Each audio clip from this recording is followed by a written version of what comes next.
Alright, good morning, or whatever time of day it is. So today is supposed to be my gold box day, but now that I am very satisfied with my... Well, let's see, I haven't fully adjusted yet. Okay, now hopefully you can hear me a little better. Although I was doing well enough anyway, from what I could see. Anyway, Thursday is supposed to be normally my day for gold box games, but I've got Pool of Radiance 100% into a pretty nice place. I want to move on to Curse of the Azure Bonds, but I'm not quite ready for it. I'm way out of practice for it, and I don't feel like trying to stream a struggle speedrun of it, D-Rust. I had enough struggle D-Rust speedrun yesterday, so instead I'm going to get started on this, which I'll be continuing tomorrow. I would be continuing Saturday as well if I hadn't promised my nephew some gameplay for Saturday's stream. But we're going to go ahead and play through Final Fantasy VI, the Pixel Remaster, which I have been moderately critical of, mostly just because I don't like the new sprites. However, earlier this week, somebody on our WC Discord mentioned that somebody had done a mod to replace the original sprites for Final Fantasy VI, and I was all on top of that. I had enough money just sitting around in my Steam account from things I'd sold on Steam to purchase the whole thing, so snapped it up, and I really feel like doing just streaming and recording a playthrough of Final Fantasy VI, one of my childhood classics. This is going to be the usual MSKain playthrough where I am going to be doing all of the dialogue for you. A bit of a spoiler, I will not be singing the opera for you because the game sings the opera itself. It is wonderful. I've seen some screenshots of that. So this is going to be a fun riding experience for me, and I hope for all of you as well. Let's go ahead and get started. The ancient war of the Magi. When its flames at last receded, only the charred husk of a world remained. Even the power of magic was lost. In the 1,000 years that followed, iron, gunpowder, and steam engines took the place of magic, and life slowly returned to the barren land.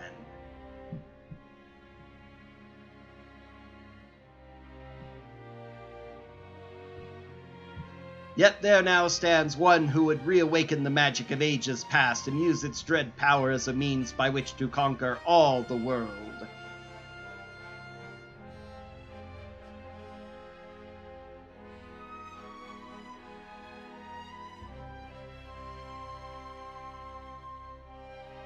Could anyone truly be foolish enough to repeat that mistake?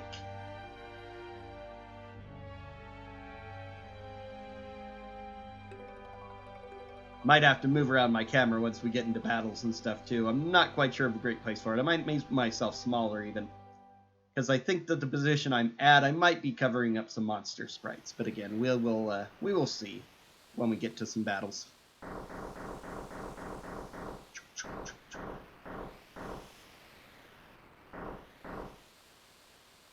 There's the city.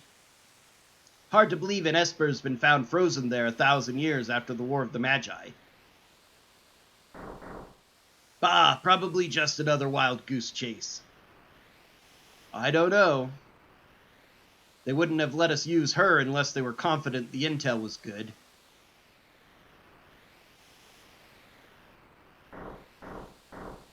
Ah, yes, our witch. I heard she fried 50 of our Magitech armored soldiers in 3 minutes. Kinda makes your skin crawl, don't it? Relax, with that thing on her head, she's a mindless puppet. The girl won't even breathe unless we tell her to. We'll approach from the east. Move out.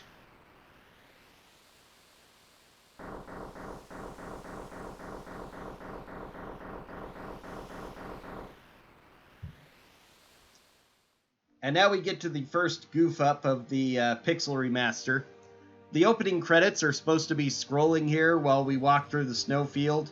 Adds a thematic element to the opening credits to the game, but they forgot to put the credits in the Pixel Remaster, so I'm going to spend this time, go ahead and make myself a little bit smaller.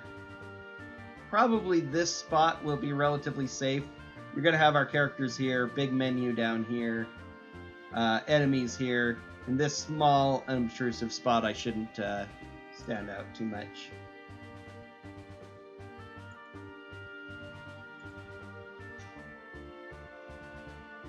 But one of the things I'm definitely excited for about the Pixel Remaster is the wonderful new redone music tracks. Final Fantasy VI hasn't had a proper, except for a few things like some for Final Fantasy XIV or Final Fantasy Record Keeper, 6 hasn't had a real dedicated remixing of its music, unlike most of the other old Final Fantasies. You know, updated for real instrumentals kind of thing, rather than just the simulation pixelated sound of your old 8-bit and 16-bit systems. And what I've heard so far is pretty good. So I have played this a little. I didn't bother saving the game, but I did get a small amount of a handful of achievements playing this when I first bought it a few nights ago. Just basically to test it out, see how it was working, see how much I remembered. Feels very, very nice, while also feeling it especially with these pixels. Now, I don't recommend doing these particular pixel sprites for everyone. A lot of people who are not nostalgic for the old game might even prefer the new updated sprites, but they just don't do it for me, so I had to get the updated sprites here. So if you're fine with the old sprites, all well and good. The girl takes point. Don't waste time on the riffraff. Remember what we're here for. Let's move. So now it says we're in Narsh, gives us a thing there. We're going to go to config. We like wait, make battle speed as fast as possible, and messages as well. Cursor memory I like. Continue auto battle I generally like. They automatically turn it off for boss fights usually, so re-equip optimal. Brightness I like a little bit brighter. Master volume, BGM volume, SFX volume, probably all fine.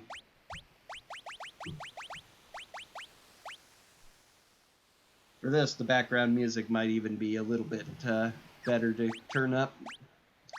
Okay, now, like a lot of the old Final Fantasies, you have front and back row.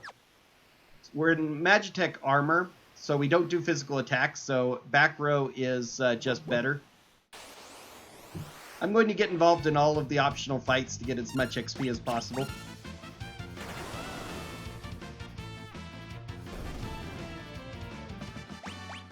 I am also going to be using what I can of a speedrun trick to run away from fights.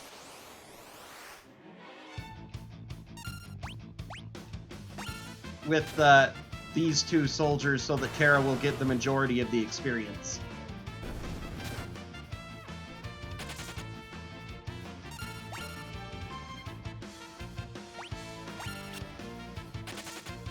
There we go. Unfortunately, the way it... Whoops, I defended again. That's not a big deal. We have lots of powerful free healing, among other things, in these Magitech suits.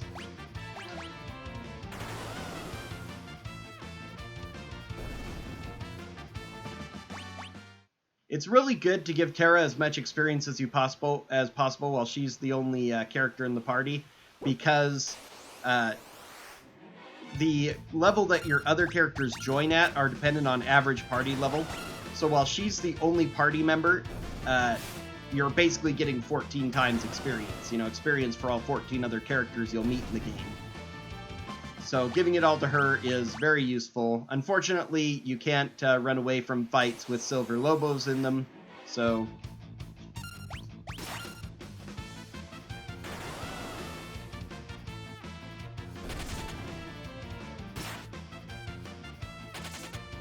Excellent. I can also use her magic to cure her out of battle, so... And the Magitech equipment is much better than her attack magic anyway, so...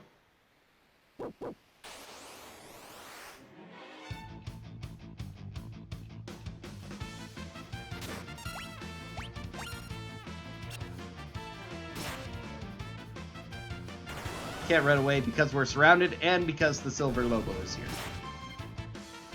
But if it's like the SNES version, you can still burn, you can still build running charge by running at pretty much all points. You can only run away when you're when your meter is full, so... Once you get rid of the enemies you can't run from, you can run. So this will shuttle a lot of EXP to Terra. No, I was checking out my... I want to move on to Curse of the Azure Bonds. And I was trying it out, but I'm way out of practice with Curse of the Azure Bonds, and I didn't feel like flailing through something that is going to be extremely bad. I need to practice with it a little bit more offline.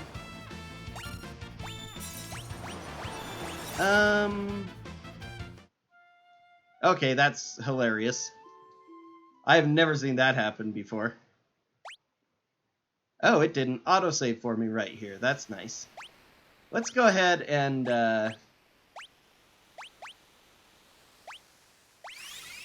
have her cure everybody up. Although if we get two blasts like that again, that might just about kill the whole party anyway.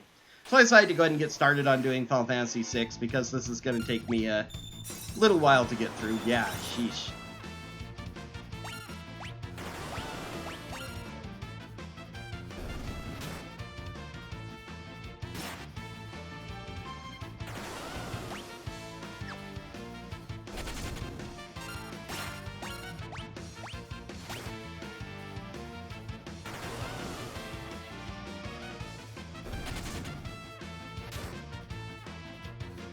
Oh, I don't need to run away anymore.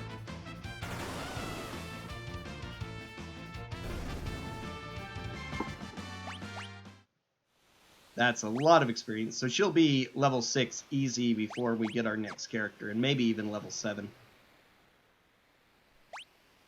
I'm going to go ahead and have her cure the party again, just for safety. According to our source, some miners unearthed the frozen Esper in a new shaft they were digging. This must be it.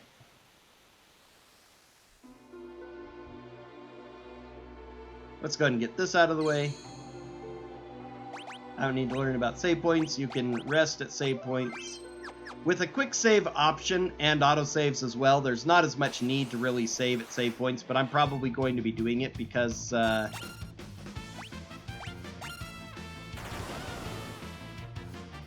that's just what I'm used to.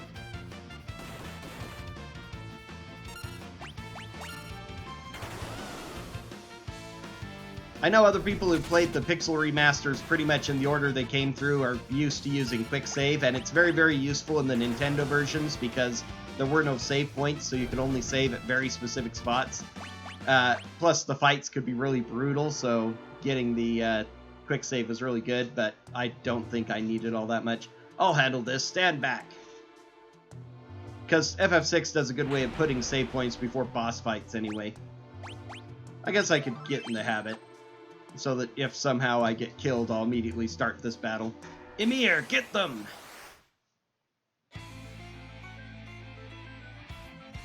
Hold it, this thing's they must have trained it to guard the mines. What are you talking about? You know what this is? Ever heard of a lightning whelk? It's a monster that absorbs lightning and stores the energy in its shell.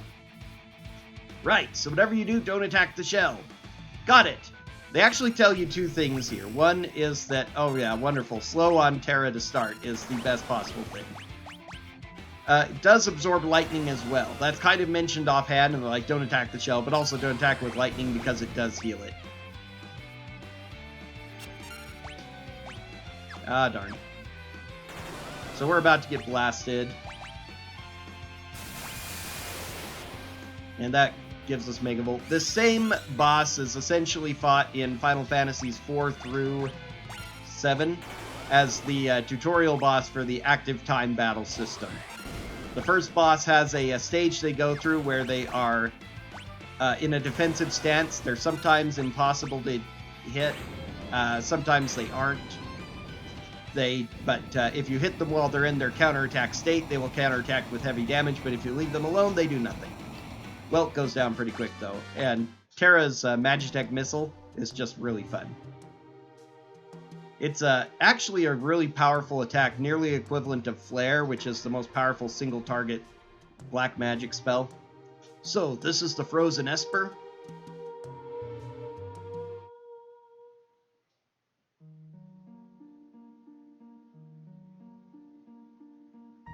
This thing's giving me the creeps. Something's not right.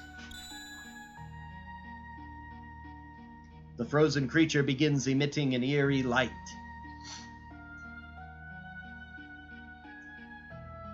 Well, where's that light coming from? Wah! Well, what was that? Wedge? Wedge, where are you? Hey, what's going on? According to canon, they were teleported to Chrono Trigger, where they appear in the tent of the crazy guy as part of one of the games you can play, along with one other soldier. It was half joking, but the developers of the two games said that they were supposed to be the same Biggs and Wedge from Final Fantasy VI. So now we get the chance to name Terra. I'm going to keep names default for this playthrough, since this is for the internet at large. Where am I? I often like to give my own names to characters, name them after friends, family, or just good names I like, but my, and I only just removed the crown. My head hurts. Crown has its own sprite. I love that. Easy there. This is a slave crown. The others were using it to control you. It was robbing you of your thoughts, making it so you'd do whatever they told you. I can't remember a thing.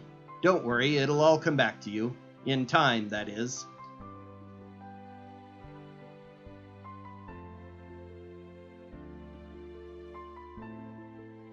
I love these introduction scenes. Every time you meet a character and get to name them, it gives you a little description of them like this. A mysterious young woman born with the gift of magic and enslaved by the Gestalian Empire. Again, I'm just going to use their default names for this playthrough. My name is Terra. Impressive. I've never heard of anyone recovering so fast. You must be made of tougher stuff than most.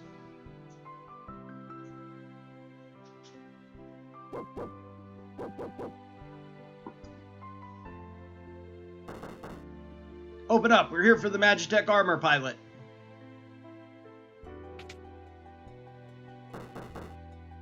Open this door right now. Hand over that girl. She's an agent of the Empire. Empire? Magitech armor? There's no time to explain. You need to get out of here. These fools aren't going to listen to reason. This way, quickly. Number one great thing about releases like this, nearly every clock has an elixir in it. So that's really great. But having a sprint button is super great. Even without the sprint button, you move reasonably fast on the map here, compared to the original game where walking was slow. So sprint shoes are essentially required for just feeling okay. Let's see. Okay, she's still in back. Oftentimes, the Pixel Remaster puts you back into the front row when you... Oh, I did it wrong. Oh well. I have plenty of mana, so that's just a small thing. I'm used to, you use R and L in the original game in order to attack all enemies. Here you have to press to the left when you're on enemies in order to target all of them, which is what they did in several of the early Final Fantasies. I think both 4 and 5 did that. So they're keeping in tune with that rather than FF6, which is somewhat slightly annoying because it messes with my muscle memory, but it's not a big deal. I just have to remember this is 4 controls, not 6 controls. Unless I grind, I'm probably not going to reach 7, but it might be worth it. It'd only be a couple more fights. So one interesting thing about this dungeon, if you leave these items alone, you'll come back to this spot 2 separate times, and both times, if you haven't looted the chests, they will actually upgrade to more powerful items. Not anything really grand, and especially nothing unique, but just slightly better, like the sleeping bag made upgrade to a tent.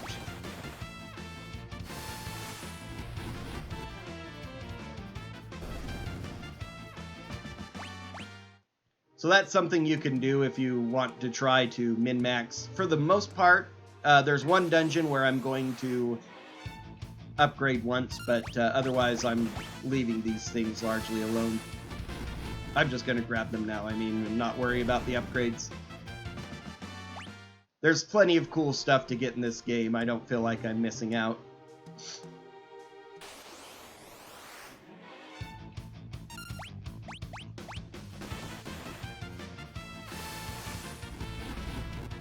Again, since experience is split by your party, having Terra alone for these battles and getting another quick level with her is going to make a huge difference, because Locke is going to join 2 levels higher than Terra is, and then when we get Edgar, he'll start 2 levels higher than the average of their levels, so basically 1 higher than Locke, essentially, unless you spend some time grinding with Locke and Terra. So doing a little quick bit of grinding here and picking up a decent amount of potions. I wish that sort items was the default way it is before. Having to go over to that is a little bit more menuing than I like. Spritzers here, who were called grease monkeys originally, I believe, have a wrench counterattack, sometimes even as a death counter. Okay, level 7, that's good. They're a little bit rarer than I remember them. There she is!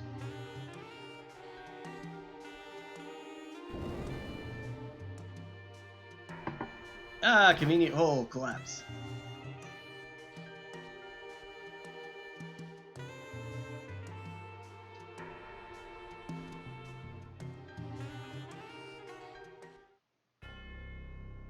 It's my sweet little magic user. Wee hee hee. With this slave crown, you'll be all mine.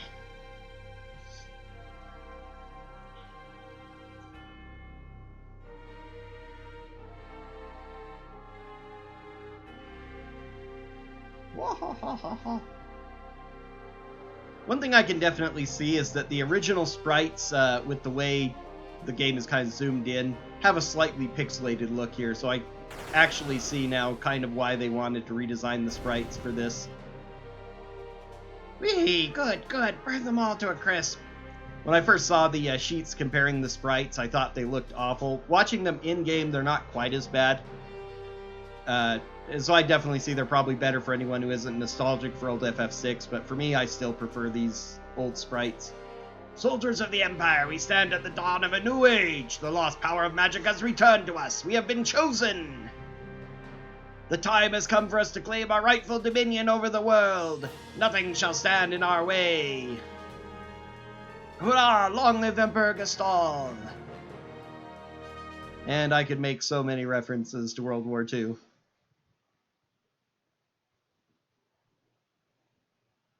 Terra needs a hero. Took you long enough, busy with all the robbing and plundering, I presume? A treasure hunter and trail-worn traveler, searching the world over for relics of the past.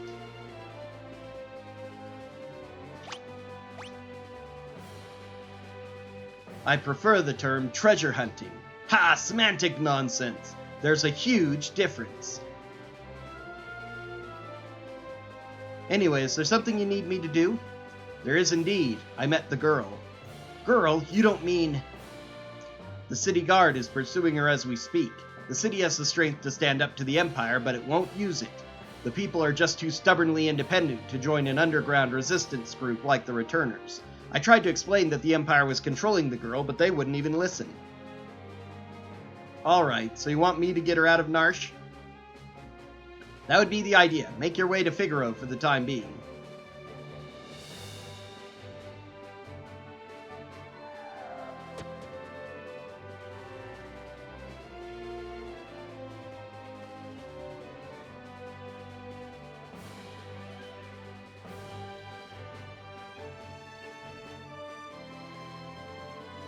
There she is!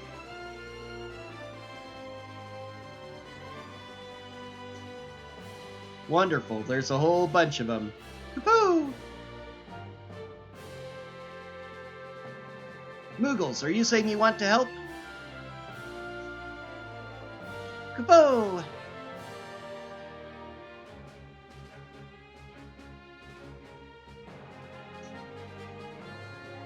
Use us to protect Terra from the guards. Would you like an explanation? I do not need an explanation. You can actually run during these mini-games, which, even if you have sprint shoes, they're disabled for them normally.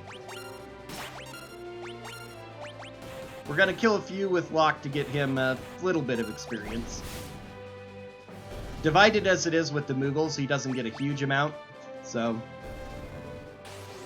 But I like getting a little bit here and there. And then the last couple we're going to kill with Mog, because one of the speedrunning tricks they, for some reason, did not disable.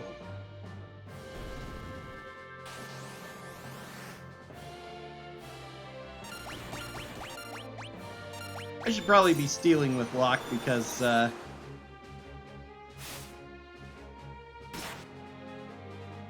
all of these Muggles can attack and do more damage than him because they actually have superior weapons. Most of them have pretty mid-game weapons, so they're quite strong. And then we use L2 to switch parties. Now we want to fight one battle to get him... Oh, we're going to fight a couple, it looks like. The dance ability.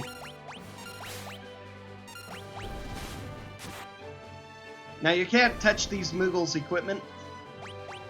Except for Mog, because he is a regular player character.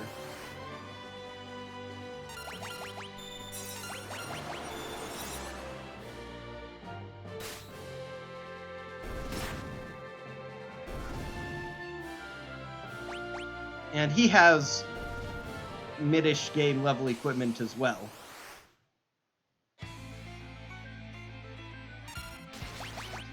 So we go items, we can change equipment, and we can remove his Mithril Spear and Mithril Shield, which are pretty good weapons for now. We can also go to Dance. They use Stop on one of our characters, which is bad.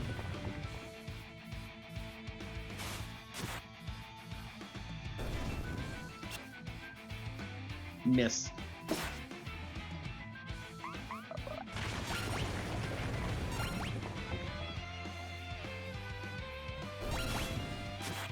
Cave-In does percentage hit point based damage, so very bad against weak creatures like the Silver Lobos. And, of course, most bosses are immune to it. Yeah, one down. Snare, insta-kills, and for some reason this boss is not immune to Snare. Hilarious. Dance is kind of fun, but it's totally random. Each different terrain of Dance has 4 abilities that can be used, and it chooses them randomly. Thanks, Muggles, we're in your debt. They really like randomness in FF6. Most of your characters have randomness in their abilities some way or other, including several that randomly go berserk, and then once you activate them and you can't choose what they do anymore for the rest of the battle unless something happens to them. Like dying and then getting revived. This switch oughta... As well as having one character who is a literal nothing but a berserker. He only is in berserk phase, so you can never control him. Hey, you back with us now? You saved me? Save your thanks for the Muggles. I can't remember a thing. It's like my mind's trapped in a fog. You lost your memory? A man said it would come back eventually, so you've got amnesia. Don't worry, I won't leave your side until your memory returns. I'm not gonna up and abandon someone just because they lost their memory. I'll keep you safe, I promise.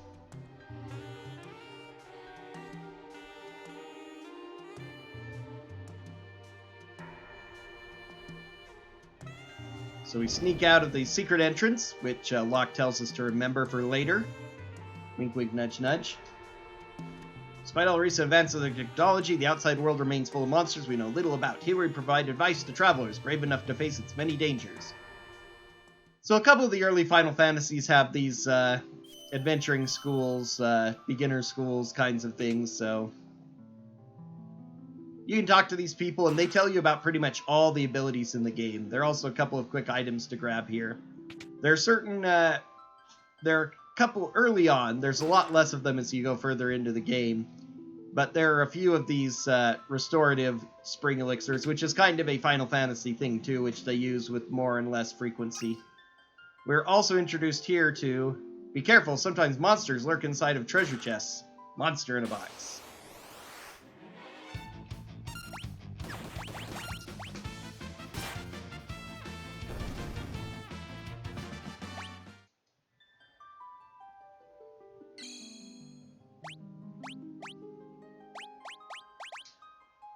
Back having its own unnecessary button. Yeah. And like in Final Fantasy IV, you can swap between who's in the lead. Thank you, C:\\.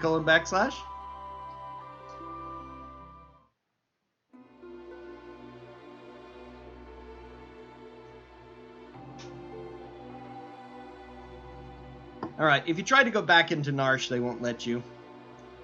So we have to go forward to the only place available. Like a lot of your old JRPGs, they tell you more or less what to do, but if you aren't knowledgeable, it can be a little bit obtuse at times.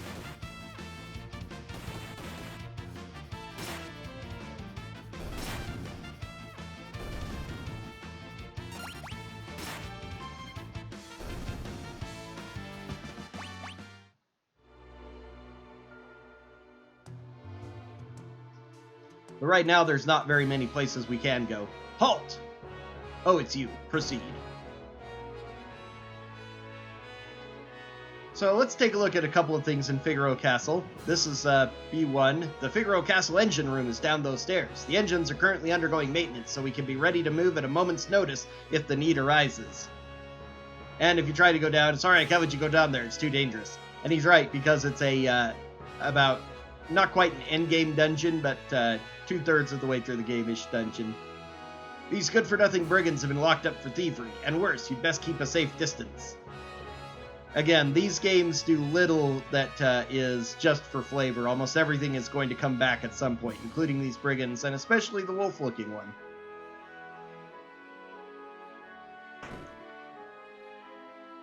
Well, actually, the wolf-looking one is optional. Right now, we can't go anywhere to explore. These guards are in the way. We can, however, visit the shops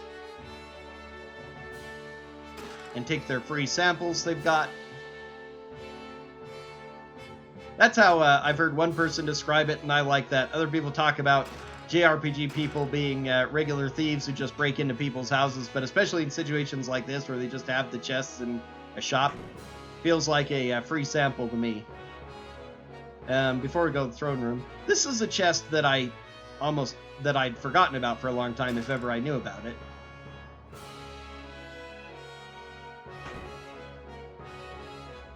Saw somebody else playing the Pixel Remaster grab it, and I was like, I totally forgot about that chest. You mean this young woman is?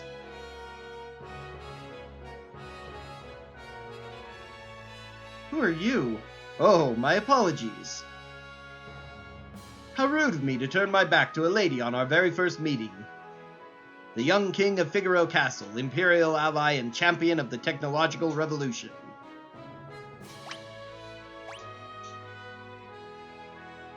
I am Edgar, the king of Figaro. Heh, surprised that someone like me knows a king? Nod, nod, nod, nod, nod, nod. Well, I'll catch you two later. So you're an Imperial soldier, right? Don't worry, Figaro and the Empire are allies. Feel free to rest here for as long as you'd like.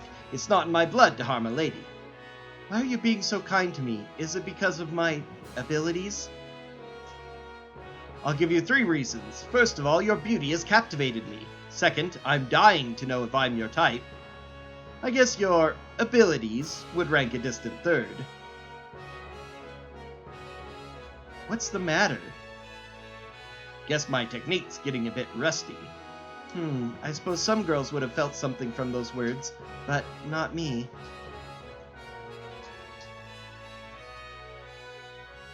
So I'm going to talk to many of the NPCs. Fill in the story for those watching who might not be as familiar with the game. You wouldn't know by looking at it, but this castle is loaded with advanced technology. For example, whoops, it's all top secret. Figaro has an alliance with the Empire, we are told. Okay, this is a place we can rest. Don't really need to, we're still full. Our king showers his attention on women. Young, old, pretty, or plain, no one is safe. Not too long ago, the king tried to hit on the High Priestess. Oh, did she ever let him have it. I'm sure he's made a pass or two you already, hasn't he?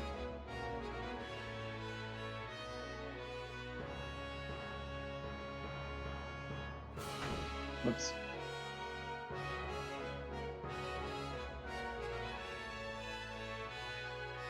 I think this guard outside on the Chocobo is one of the usual. This is Figaro, the desert castle.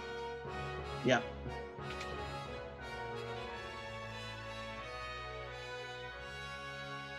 His Majesty said he'd marry me when I got old enough. They really want to establish that Edgar is a shameless, lecherous flirt. The Gestalian Empire has already overthrown all 3 of the other nations on the southern continent. It's only a matter of time before they make their way up here. They call them nations, but this being an old JRPG game, they're basically towns.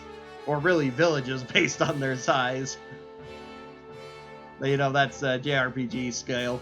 Edgar has a twin brother, you know. He was such a nice boy, always thinking of his family. Now, it is very interesting for me to see some of these retranslations, because I've never played a version of the game outside of the SNES version. And a little bit of the PS1 version, which is the exact same translation. So, they mention him hitting on the High Priestess, but when you talk to this woman, they call her the matron, not the High Priestess. And it was always seemed to be implied to me that she was like just the head maid housewife kind of person, but apparently she's the High Priestess of whatever church Figaro has in its grounds. But she gives us important information here about Edgar's lost twin brother. And as pointed out by some others, it's amusing that they have the same sprites for the adult characters, but this is supposed to be 10 years ago when they're 8 years old. They are twins. Edgar, what's wrong with Dad? Why is everyone talking about a successor? Are you blind? Haven't you seen how thin his face has become? What do you mean? Edgar? Are you crying? Edgar's twin brother, who traded the throne for his own freedom. Sabin. Or Sabin, as some call him. I've always pronounced that Sabin. Hello, Evac Karma? Ah, yes, Sabin. I'm sure he's a fine young man by now. He was just a boy when he left, even smaller than his brother. I often wonder where he is now and what he's doing. That's the trigger to let us proceed. We have to name Sabin before we can advance anything. You can wander outside alone as Terra and fight monsters in the desert. I don't think it affects... I think Locke keeps his level, so you could out-level Locke if you really wanted to grind by yourself. There's not too much else interesting at the moment. This library with the scholars. Scholars all over the world are busy studying magic, but you can only learn so much about something without seeing it. The ancients once wielded a force known as magic. Those who mastered the art were called Magi. Or it would be magus for singular. I am doing quite well. Yourself?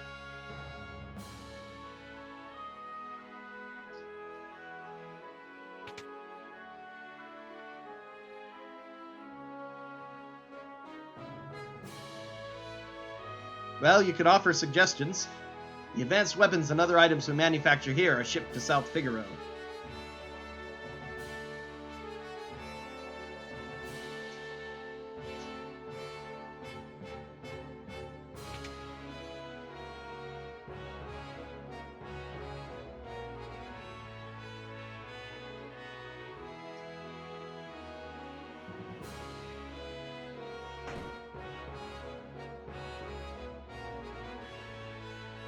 Now the Chancellor appears once you've learned about Sabin. The king's brother was so disgusted by the manner of the succession that he fled the castle, never looking back. I've heard tell that the entire matter was settled by the flip of a coin.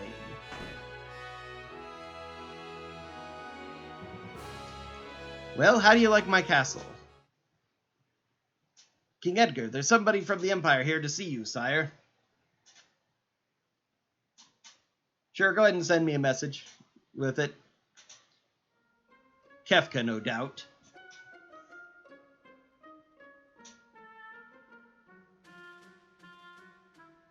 Phooey, Emperor Gestal, stupid orders. Edgar, you pinhead, why you have to live out in the middle of a stinking desert? These recon jobs are the pits. Ahem, there's sand on my boots.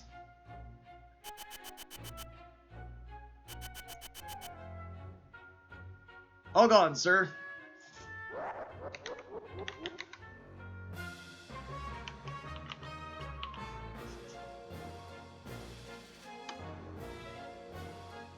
Pathetic idiots. Sir Kefka, what in the world brings you to... Out of my way!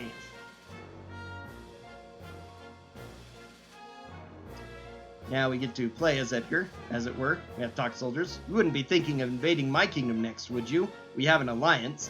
An alliance with this miserable little sandpit? Don't make me laugh. I hear you've been busy down south taking over a country or three. Just what is the Empire up to? That's none of your concern. What brings Emperor Gestal's own court mage, Kefka, to my humble castle?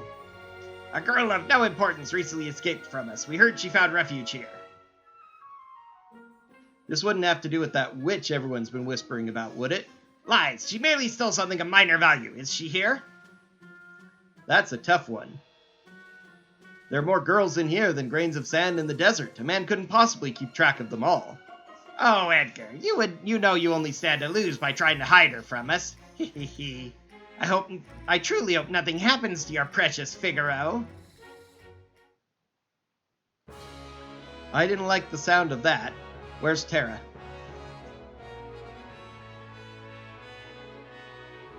Take her to her room.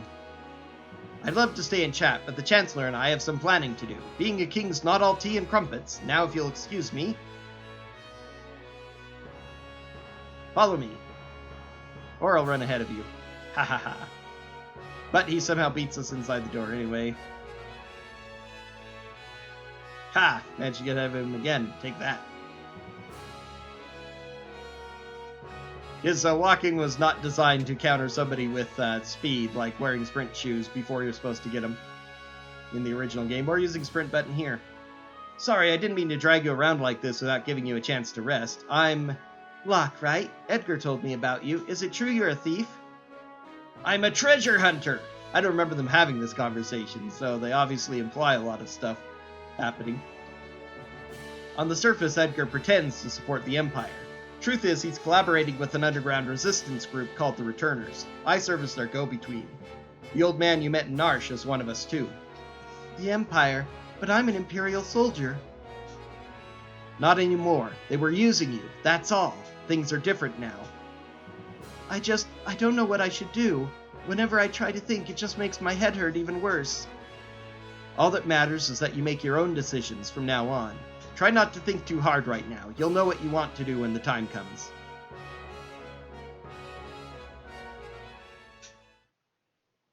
But how will I know which choice is right?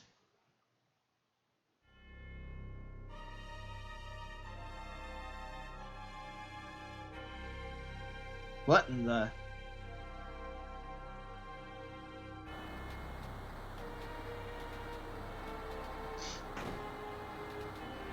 What's going on? It's the Empire! Kefka, he... What do you think you're doing? Fire! Fire! Hehehe. Obvious Beavis and Butthead shout-out that was also in the original script that they didn't change. Bring me the girl, now! I have no idea what you're talking about. Oh? Then enjoy the barbecue! Hehehe. Get her ready. Yes, sire. Had a change of heart? It seems I have no choice. Or perhaps I do.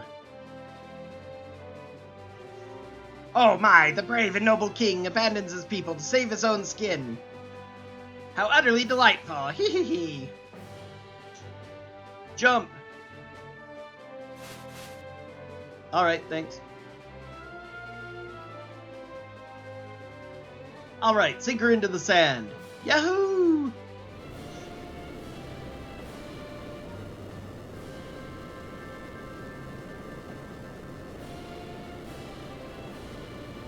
Figaro dive mode engaged. A submarine castle, or sub-desert castle. Witness the glory of Figaro. None can touch the people of Figaro is the original translation line.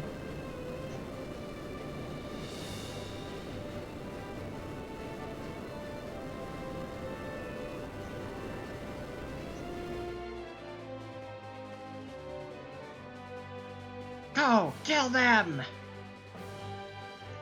Now this is a really funny moment. If you use a magic from Terra at some point during this battle, you get a cutscene where they figure out that she can actually use magic.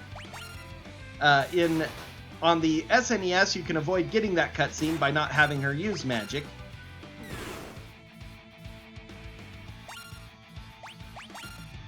However, on this version, if you try to do that,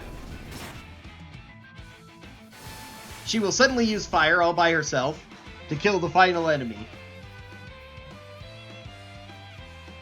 thus triggering the scene. What's the matter, Edgar? What made you jump like that all of a sudden? Did you just see what I saw? You did, right? Right? Yeah, this kid's really something, huh? Really something? That was magic! Magic! Magic? She used magic?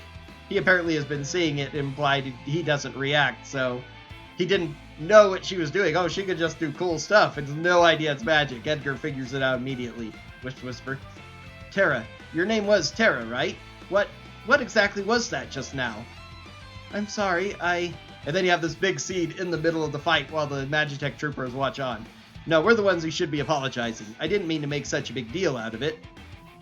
Nor did I. It just surprised me. I mean, I've never actually seen magic before. Where did you... It doesn't matter, does it, Edgar? Terra can use magic and we can't. That's all there is to it. The fact is, her magic could really help us right now. Thank you, Locke. Thank you, Edgar.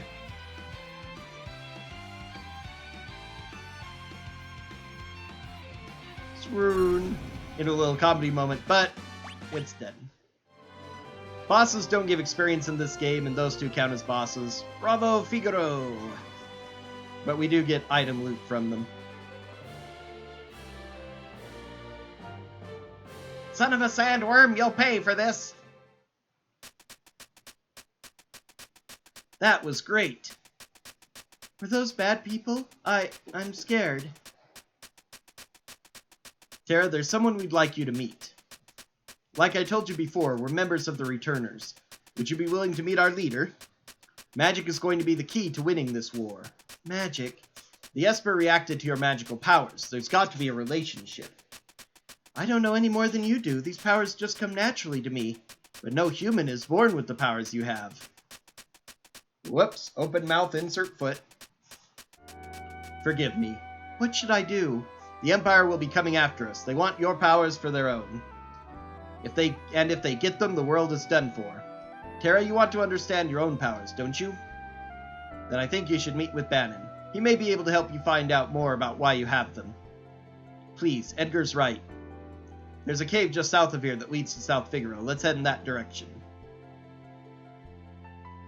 Now, they emulate the Mode 6 that was used for Chocobo Travel in this game, which looks a little bit weird in the emulation, but you can use the Y button, is it? No, Y is map. L2, the left trigger, the same one used to swap party members, to make it a more like Final Fantasy 5 and 4, where you just run on the map normally. But our destination is over here. Like all the other games, riding on Chocobo means that you can't get encounters, which is convenient if you want to travel without getting them. Alright, now we're going to move Edgar and Locke to the back row. Let's go ahead and put this Mithril shield on Terra. You don't have a shield yet, so we'll give you the buckler. Terra can use magic, but she runs out of MP fast if you do.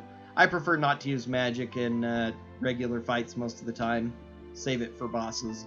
King Edgar, where are you headed, sire? Through the cave and eastward to South Figaro. We'll then make for the Returner headquarters in the north. Return to the castle and pass the word along. Understood, sire. Take care. So it might seem kind of weird that I'm, actually, I can do this, too. Go ahead and give Mithril Spear, give her the Mithril Sword, give him the Mithril Knife. The one person who you'd want to protect most is in the front row, while the others are in the back row. Let's see, 10, 7, 9, yeah. 426 to level. I'm going to go ahead and level Terra once in this cave, because there's some good EXP here in this cave, and with Edgar in the party, it's easy to get.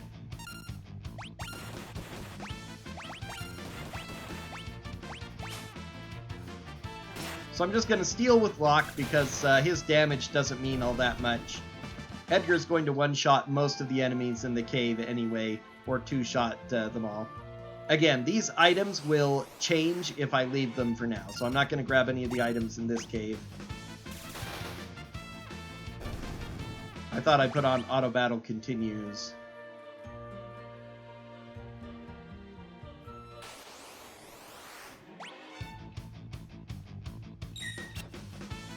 Guess I didn't. Need to double check that. I had it working before, so I know that it works. And then it turns off automatically when you get into a boss fight. Continuous auto battle is on, yeah. So why isn't it doing continuous auto battle?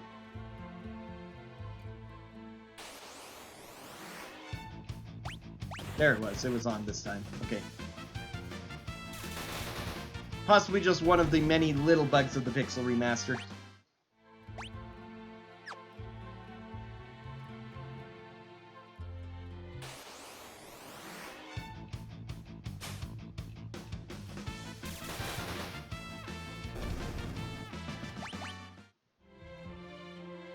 In the original game, one of the weird quirks it had is that in event of a preemptive attack, it actually gives priority to characters starting at the bottom and working the way up. But it definitely isn't the case here because Edgar's auto crossbow is going off before Terra's attack.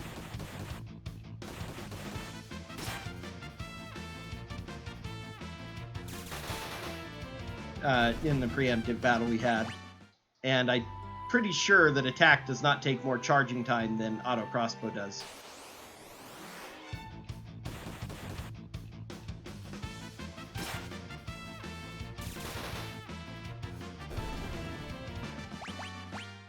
Alright, she's 8 now.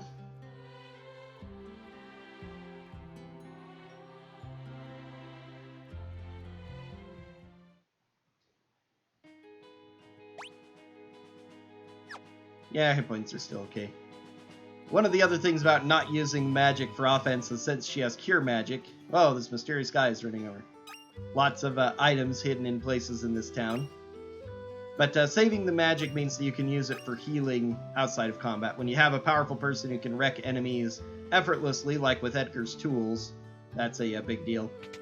So we'll go ahead and talk to many of the people in town. They have some interesting info.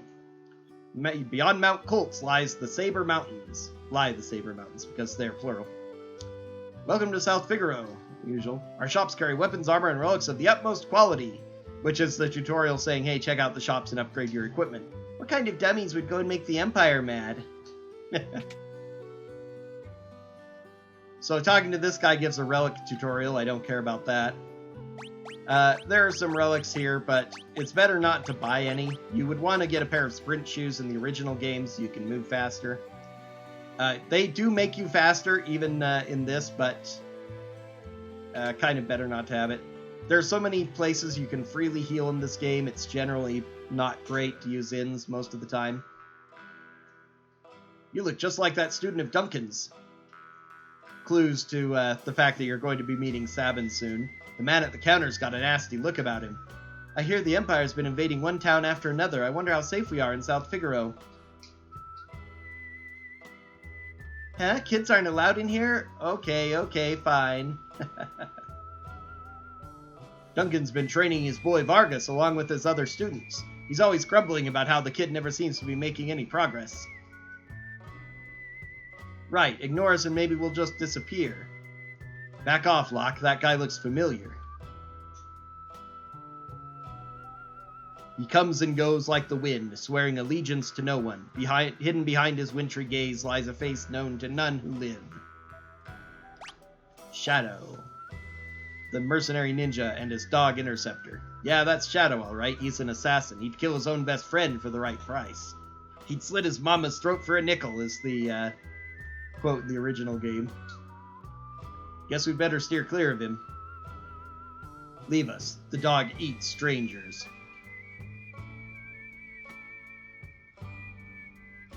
And we can't talk to that guy because counter's in the way, and sometimes you can only talk across counters one direction.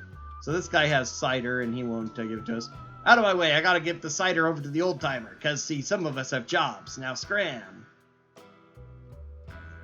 Again, this is a thing for another game later. I don't think there are any items hidden in this area down here. Pretty sure I don't remember ever finding any. And I never come to this place when I play randomizers because of that.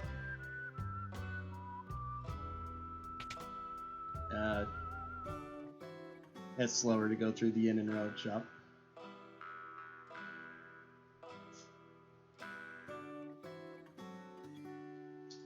Oh, that's the cider guy. Green cherry.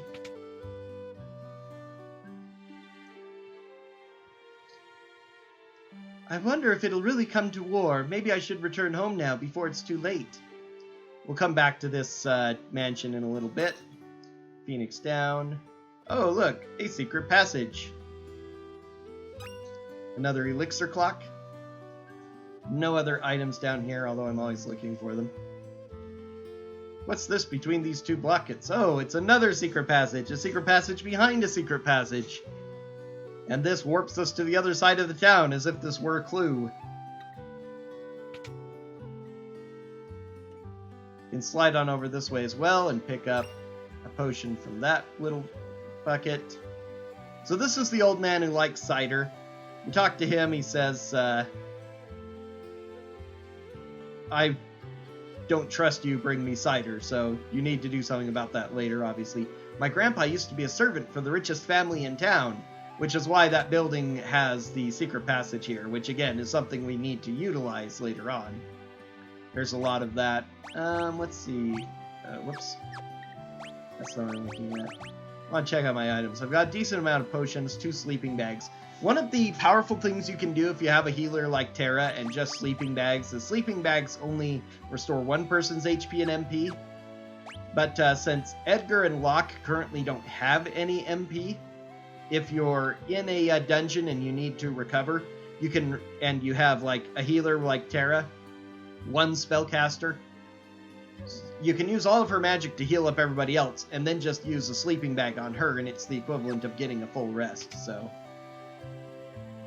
it's a bit of an interesting tactic. But I'm going to buy some Phoenix Downs, especially just in case. It's good to have some of those. We'll get some tents later, which are more useful for other things, but 2 sleeping bags is probably enough.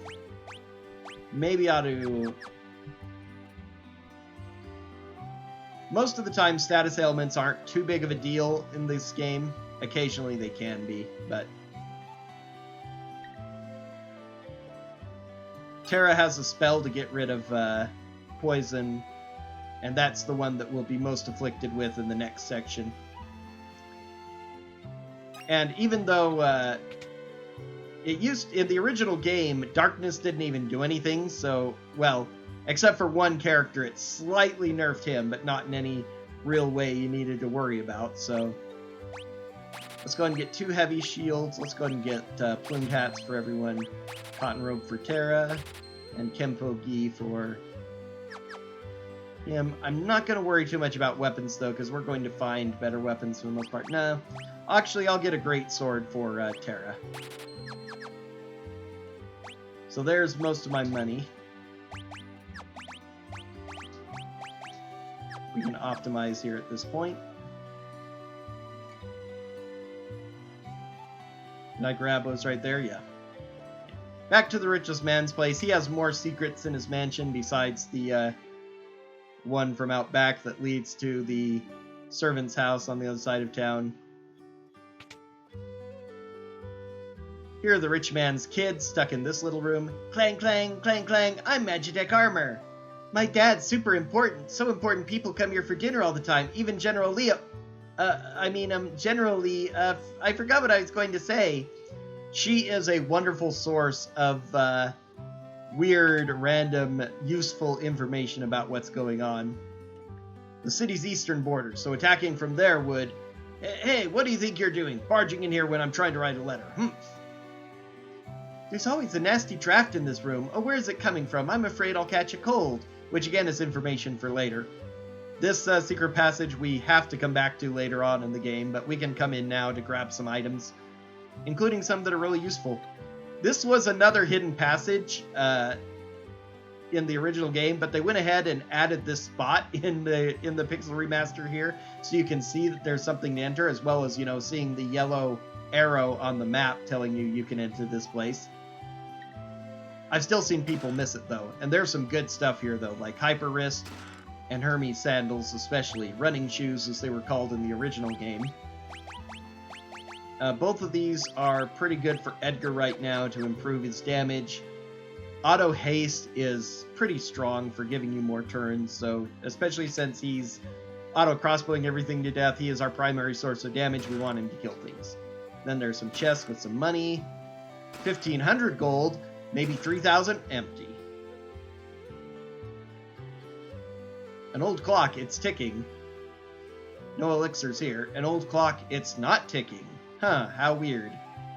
Again, a puzzle for later in the game.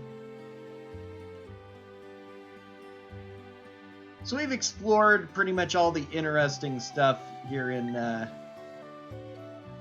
South Figaro, I think. Talked to most of the NPCs. There's some of the NPCs outside that I missed. I should visit Duncan's wife. Also, there's nobody that's told us that Duncan is dead. Duncan is supposed to be dead, we find out from talking to some of these people. Did you see how cool Figaro Castle looked as it moved along through the sand? No? Well, I suppose that would have been kind of hard, what with it being underground and all. Head east and you'll see Mount Colts. The big house at the north end of town belongs to the richest family here, in case you couldn't figure it out from everything else. This town's defenses are tight. Even with their Magitech armor, the Imperials won't find it easy to get inside. Except that a man is writing a treacherous letter to tell them. The secret bridge across town.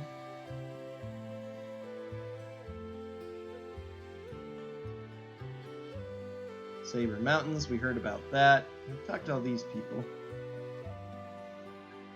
Was there somebody in one of the shops that I skipped out on talking to because I was busy buying armor? No.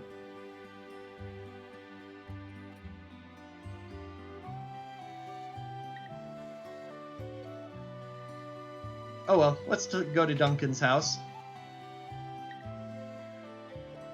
My husband, Duncan, is a martial artist. He's famous even in Figaro to the north. He took his students to Mount Colts for meditation and training, so he probably won't be back for a while. Maybe it was something done in the... It's been a while since I've talked to all the characters in the original, so maybe they just gave away that he was supposed to be dead in the original version in Woolsey's translations, but we weren't supposed to know about that yet.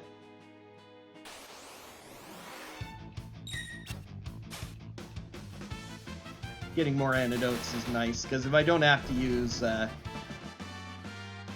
poison to get rid of the poison, then that's convenient. So here's a little house in the middle of the woods. Duncan's cabin. What's that smell? First, we're gonna rest for a bit.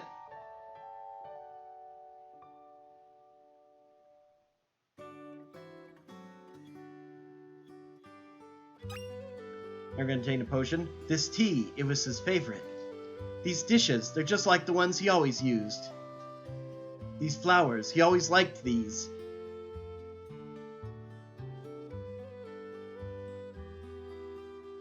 Could Sabin be living here?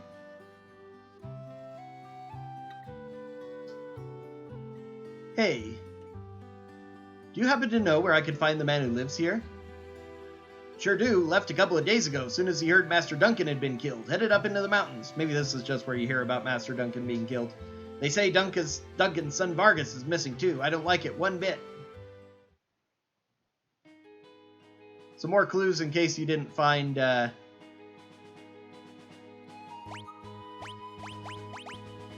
Duncan's wife while exploring Figaro, that we're supposed to come to Mount Colts.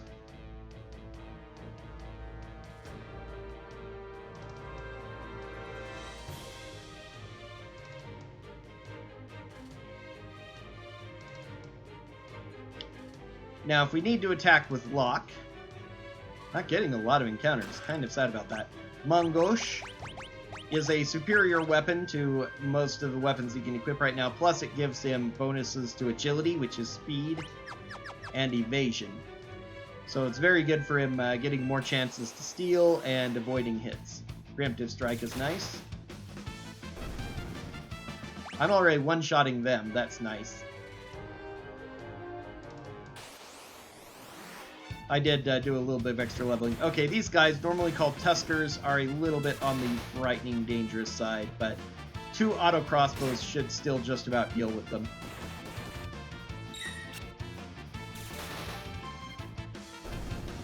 Yep. Let's go ahead and have Terra cure Locke since he took a couple of hard hits there. Another semi-secret area with a Gygus glove, which it doesn't give a good description of. Boosts wearer's physical attack power, although it lowers his strength, but it's more effective than the Hyper Wrist for actually doing physical damage. It boosts it by 25%, including from his auto crossbow here. See? He's already doing 20 to 30 more damage than he was with the Hyper Wrist, which doesn't affect a whole lot on these particular fights because he's two-shotting those guys anyway. But he'll get to one-shotting them a little bit faster.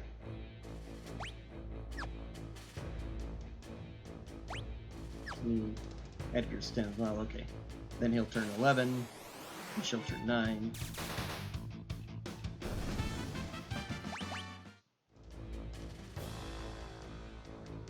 Final Fantasy VI is actually one of the easier Final Fantasies once you know a little bit about it, because there are a lot of easy to access powerful abilities, and in some ways Pixel Remaster is even easier, as we'll see once we get Sabin.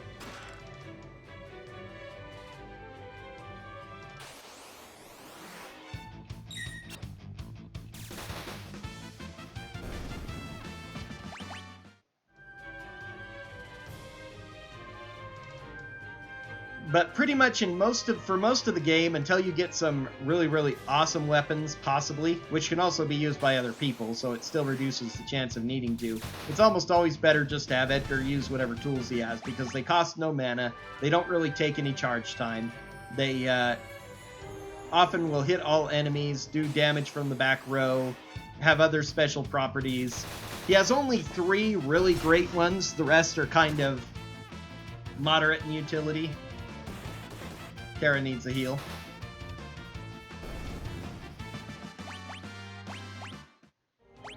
Okay, there's Edgar's level 11.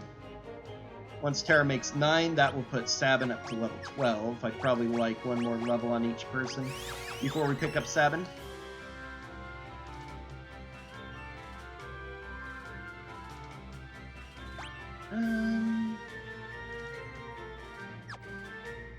Oh, she's 2 away from leveling. That's hilarious.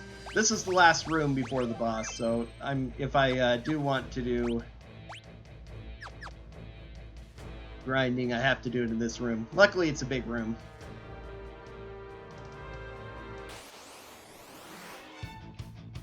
But I have some ethers I can use as well if I need to use more healing than I would like before the fight with Vargas.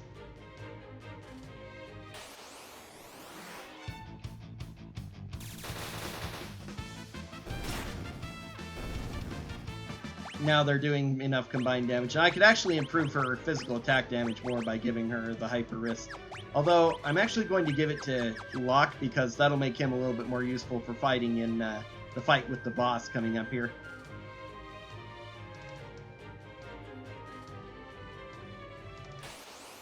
His sprite was not replaced, so you can see the difference if you're unfamiliar between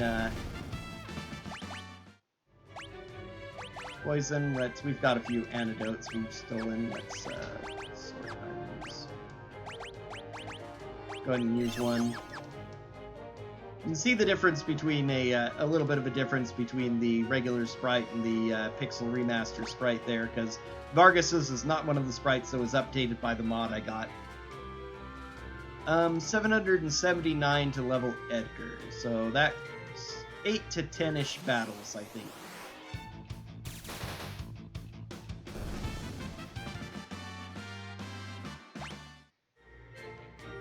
Yeah, that sounds about right. If I get more of those Tusker, Serpius, Trillium combos, they give lots of experience. There we go. Ah, darn, she went first, so... Well, she'll still kill the Gorgias or Tusker. Nope, not quite. She needs a little more damage.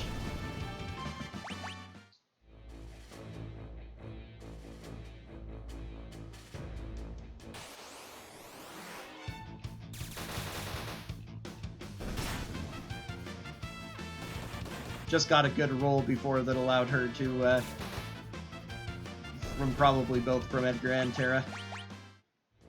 Okay, there's Locke's level. Let's have Terra go ahead and keep herself healed.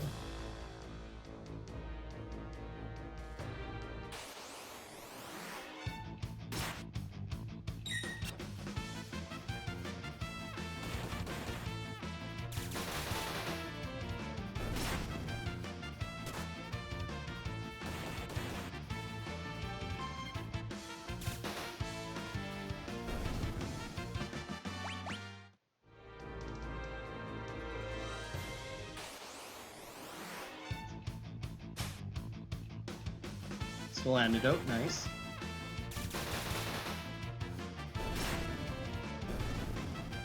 There we go. Level up for Terra. Now we just gotta level Edgar once more, which might be one more fight. Maybe two.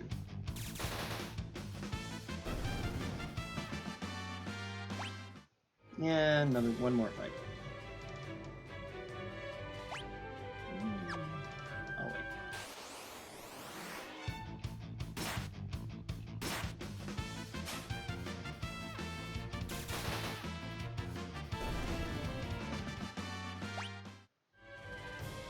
Yep, those are 2 little experience. Still need one more, and now I'm going to get the big one. Oh, nope, back attack by 2 trillions. Are they going to poison us both? No, just regular attacks? Okay, fine. That's great, then. Okay, Edgar 12. Now Sabin's going to join at 13. Let's see, what's Cure? 47 is probably plenty of mana for this battle. We'll move Terra to the back because she's going to use magic. Locke is going to attack, so we will... Sabin sent you, didn't he? Who are you? Sabin, is he here? You were the one sneaking around us the whole way up here, weren't you? And if I was... well, it doesn't matter who you are. I have no intention to surrender. Woe is the day you met me. It'll be the last day of your lives. And he attacks with his 2 bears, the Aipu, which, according to Pixel, is the Apple's answer to the teddy bear.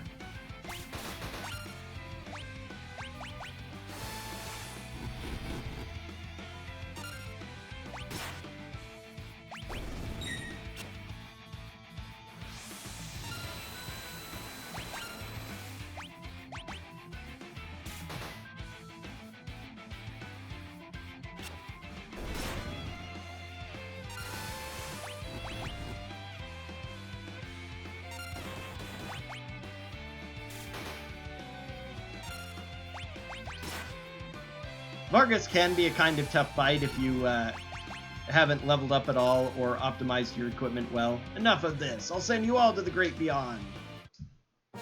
That's enough, Vargas. If it isn't Sabin. Why, Vargas? Why did you kill Master Duncan? How could you murder your own father? The fool snubbed me, his only son. He chose you as his successor. That's not true, our master. It's true and you know it. It's written in that ugly sneer across your face. He wanted you to be his successor, not me. He knew you had the most potential. I'm sick of listening to your lies. I've got far more than just potential. Why don't you see for yourself? Lizard Fist.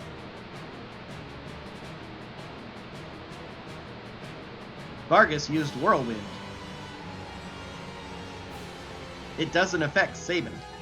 Ah, Sabin, my father was right to see so much in you. I guess there's no avoiding this.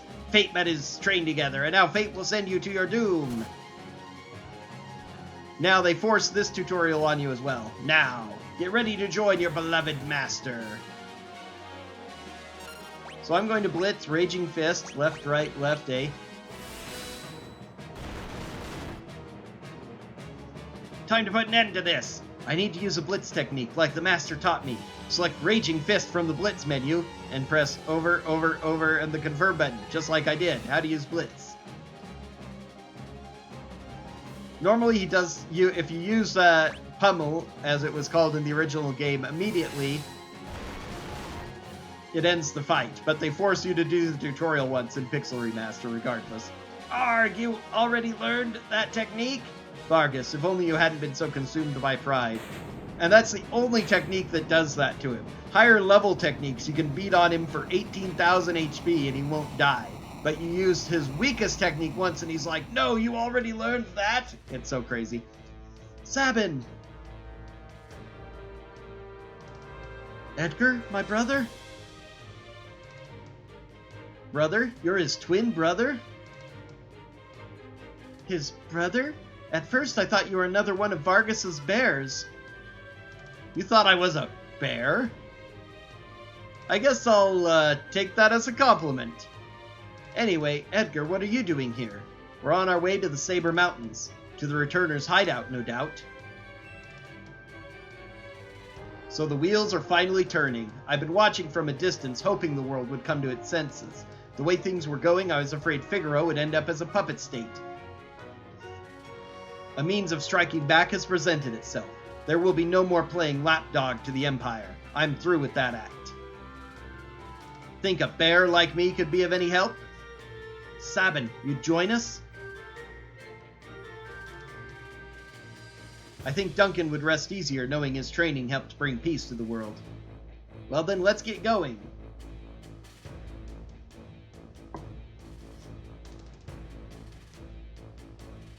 I can't help it. I've always loved narrating these.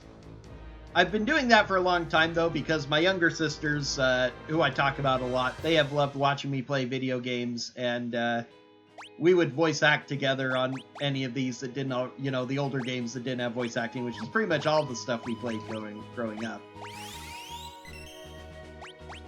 I'm going to be reaching a... Okay, let's put Locke back in the back row. Terra back to front. Sabin into back, because he is going to be using strictly blitzes. And again, especially since you can auto and he will use blitzes that you've assigned him to use over and over again.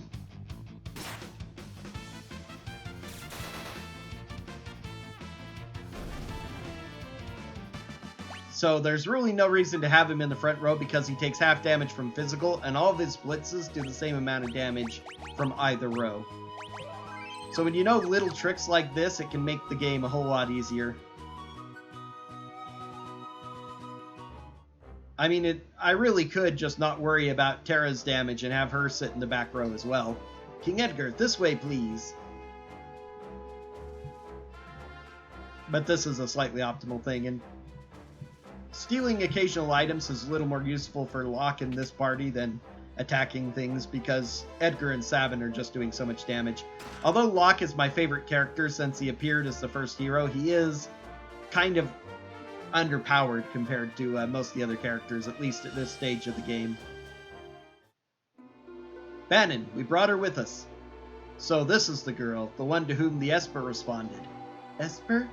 It seems the Empire had complete control over her. Carrier pigeons have kept me informed. I also heard that she wiped out 50 Imperial soldiers in mere minutes. No, that's not... Terra, for heaven's sake, Bannon, the girl doesn't remember anything. Hiding from the truth won't change it. Perhaps you've heard this story before. Once, when people were still pure and innocent, there was a box they were told never to open. But someone went and opened it anyway, and so unleashed all the evils we know today. Pride, envy, greed, wrath, gluttony. The only thing that remained in the box was a single ray of light, hope. Your power is a gift, not a curse. No matter what happens, you must remember that.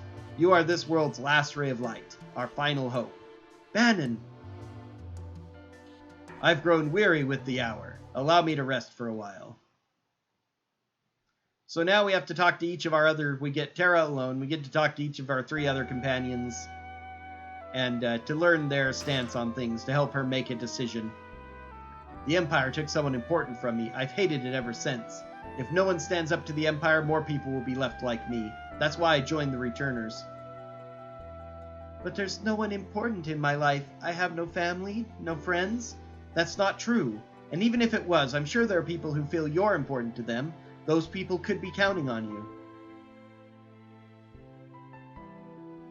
The little motions are so nice for these little sprites that they do. They're pretty simple overall, but they convey a lot of emotion all the same. I don't know what to tell you, but I do know that I trust my brother completely. He's always thought of my needs before his own, ever since we were little. I think you should trust him too. But don't tell him I said that, he'll turn red as a tomato. Another shop there if I needed more items, which I don't at the moment.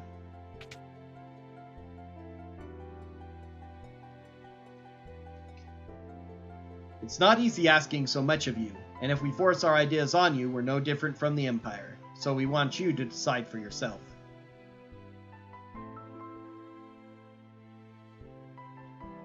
So after this, we find out that Bannon is outside. Bannon? He went outside just a moment ago. If you talk to this guy before you talk to the other three, he tells you that it's not safe to leave. So, now most people... Bannon's going to ask us a question here, and most people who have played RPGs, especially at the time period,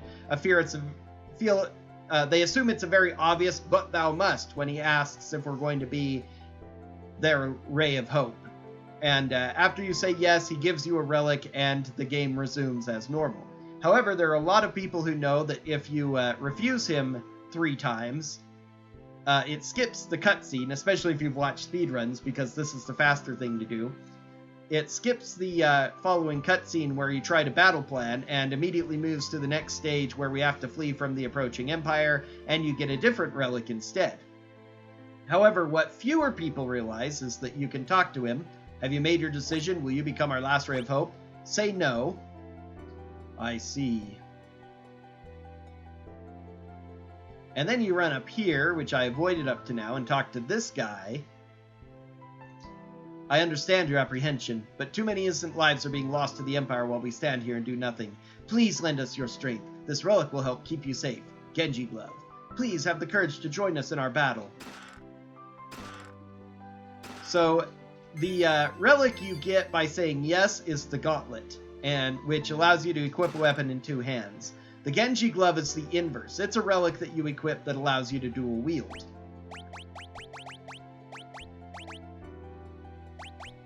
So, actually I don't want that. I want to keep you with a shield for now. Still better for you to be shielded. Now, in the original game, it was especially bad to say yes immediately because the gauntlet was broken in that it didn't work. It just didn't do anything. It's supposed to greatly increase your attack power by holding a weapon in both hands, but it really didn't do anything except it made it worse because you couldn't equip a shield and you were doing the same damage, so it literally just, crippled you. The Genji Glove, on the other hand, doubles your attack power because you can wield 2 weapons at once.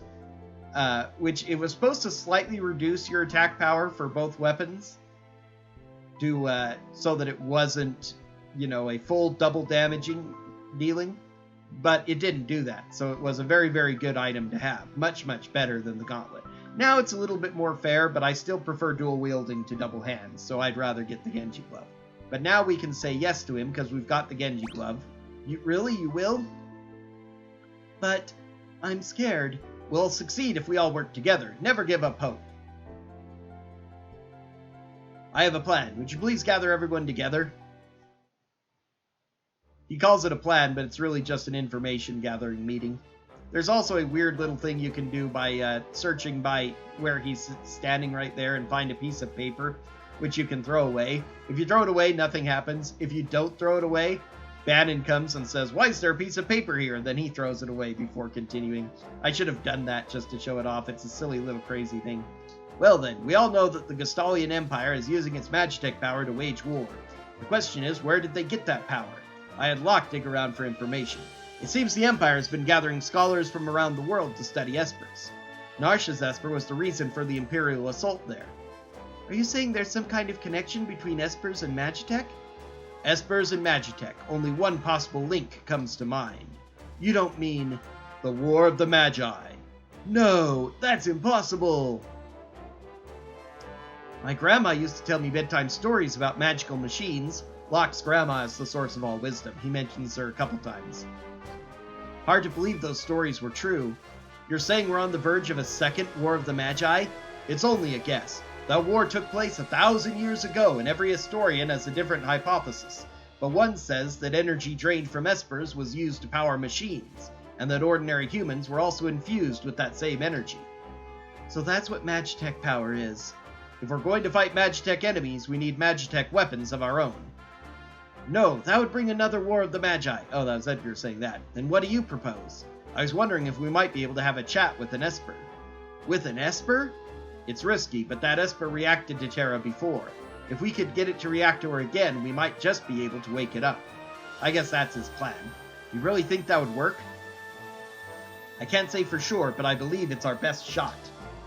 Of course, we can't do anything without Terra's help. Terra... I'll do it. I'm not entirely sure I understand the plan, but what the hey?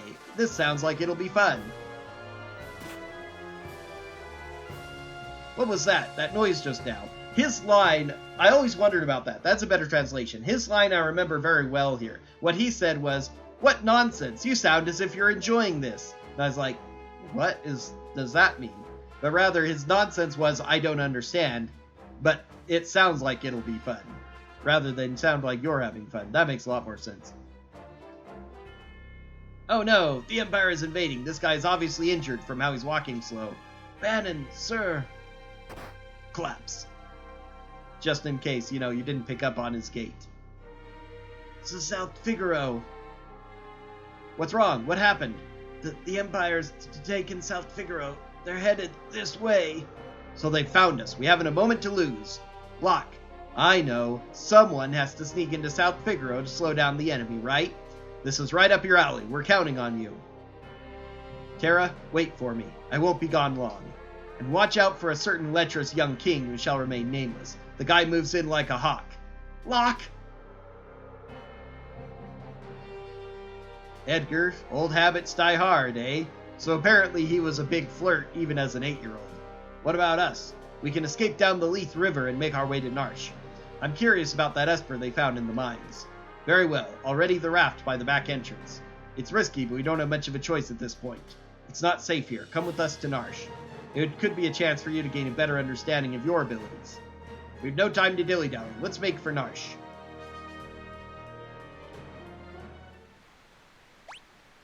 Alright, so now, we need to put everybody in the back row except for Terra so she can do full damage with her weapons. Sabin has the most hit points, so giving him a Knight's Code and means that he can help take hits for people in the back. The couple levels we gained mean that Bannon is at super duper low level. He also starts as a like -3 from our average level or something, so. Head towards Narsh while protecting Bannon at all costs. If Bannon falls in battle, the journey's over. Unfortunately, he's super wimpy, so putting him in the back row is extremely good. Fortunately, he happens to be one of the most useful characters in the game, because he has a ability that in the original they called Help, which they now call Prey, which acts exactly like a free Cure 2 or Cura to the entire party.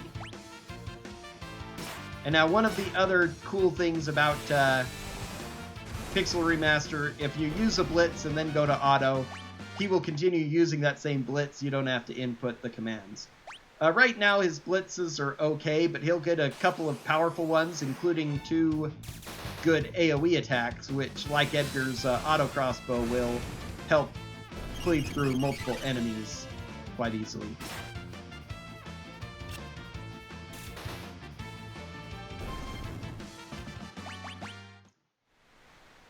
The river here is a great source of EXP and a rather infamous grinding spot in the game, which I'll get to when we arrive there. Several of these enemies are strong, but Edgar with the Atlas Armlet and auto crossbow does enough damage to multiple of them. They still die pretty darn quick.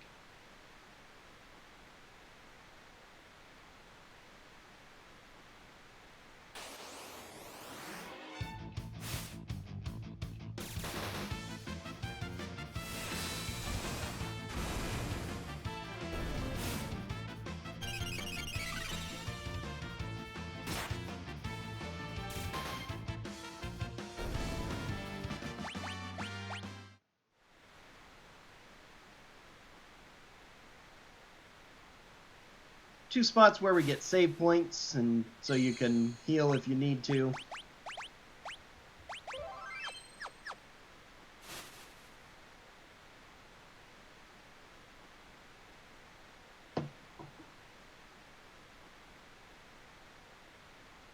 So here's where the grind spot arrives at. Up ahead here, we're going to get another choice of direction. In the first map, all three routes you choose all head to the next area. They all intersect eventually. I think it goes in order of distance. Left is quickest, middle is next, and right is longest. Although I can't quite remember. But here, if you go up, you go in a circle. And so, of course, you can just continuously go in a circle, and thanks to the fact that Edgar has this auto crossbow, and Bannon has the Prey spell to keep you healed up, you can just go on auto here, and for pretty much for all time. And there were kids back in the 90s who would get a turbo controller. Because of the memory command, you can just hold down A with the turbo controller and it will constantly select the upper route for you and auto-fight all the battles for you. And again, because of memory cursor, you'd be on Prey all the time, using auto crossbow every single time, having Terra and Sabin just attacking. And you could leave this running indefinitely, and so kids would leave their computer on for or their Super Nintendo on for a weekend, and come back after 3 days to level 80 characters. So you can gain a lot of levels here very easily by doing this loop. So I'm going to take advantage of it to grind a little bit. Not nearly as much as I would like to or would normally, since I'm doing this as a stream for multiple people, not just for my own enjoyment. And especially since this isn't an emulator, I can speed up to make it go even faster. But we'll gain a couple levels here while I talk about this nostalgic little point, and about leveling in general. One of the things a lot of hardcore players will do, and experts of Final Fantasy VI will say that they'll try to do low-level runs for a long time and tell you not to grind in areas like this, because you are, quote-unquote, gimping your character. Because when we finally get Espers, when you have Espers equipped, they will raise your stats. Unlike many of the earlier Final Fantasies, where your stats went up as you leveled. Level only increases your hit points and magic points, and it is involved in all your damage formulas. So you do more damage as you level up. But the other parts of it, magic power and strength, they do not level up with you.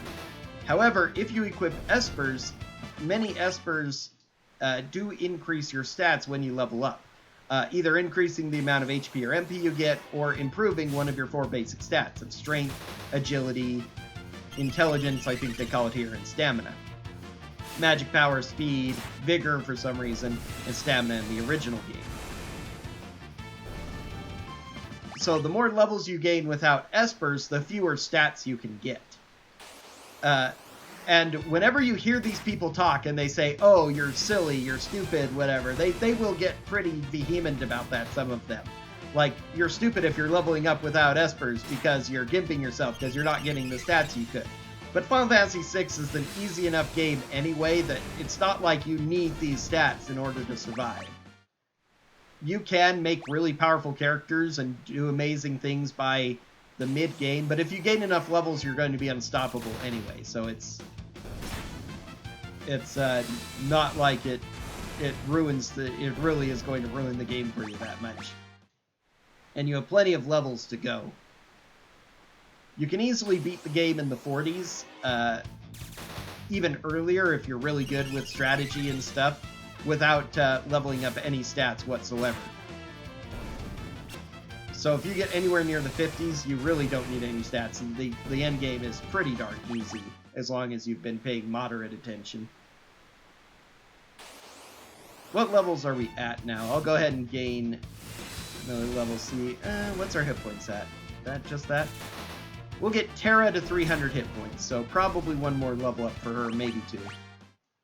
14? Okay. And again, one of the good things about leveling early, though, is that it does level up other characters as well. And so yes, that's less levels that you can gain stats from having espers equipped, but by the time you get espers, the game generally becomes a lot easier anyway. So it's the harder part of the game is getting through this section until you can set the party you like out of the 7 or 8 characters you'll have by the time this splitting up nonsense is done.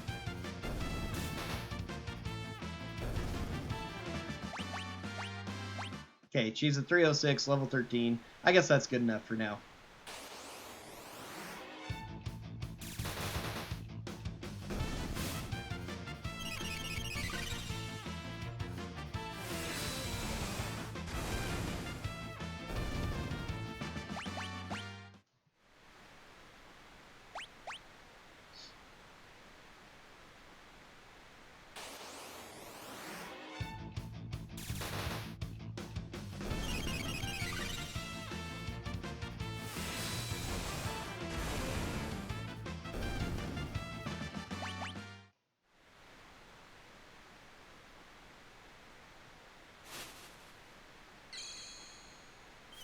This was not in the original game, but that's interesting that they decided to put a restorative bucket there at this save point. A further warning that you aren't going to go through another route, I think. There are probably too many people who either didn't have any tents at this point or didn't realize they were supposed to heal because there's a boss coming up, so that's kind of a warning sign they were getting a boss. So I'm going to go ahead and put Terra in the back row as well. Her physical damage is not going to be, again, it's not really important for these fights anyway. I won't get another chance before the boss fight, and for the boss fight, it's much better for her to be in the back row as well. She can just toss fire spells on the boss and take less damage from its physical hits in the back. It's much better.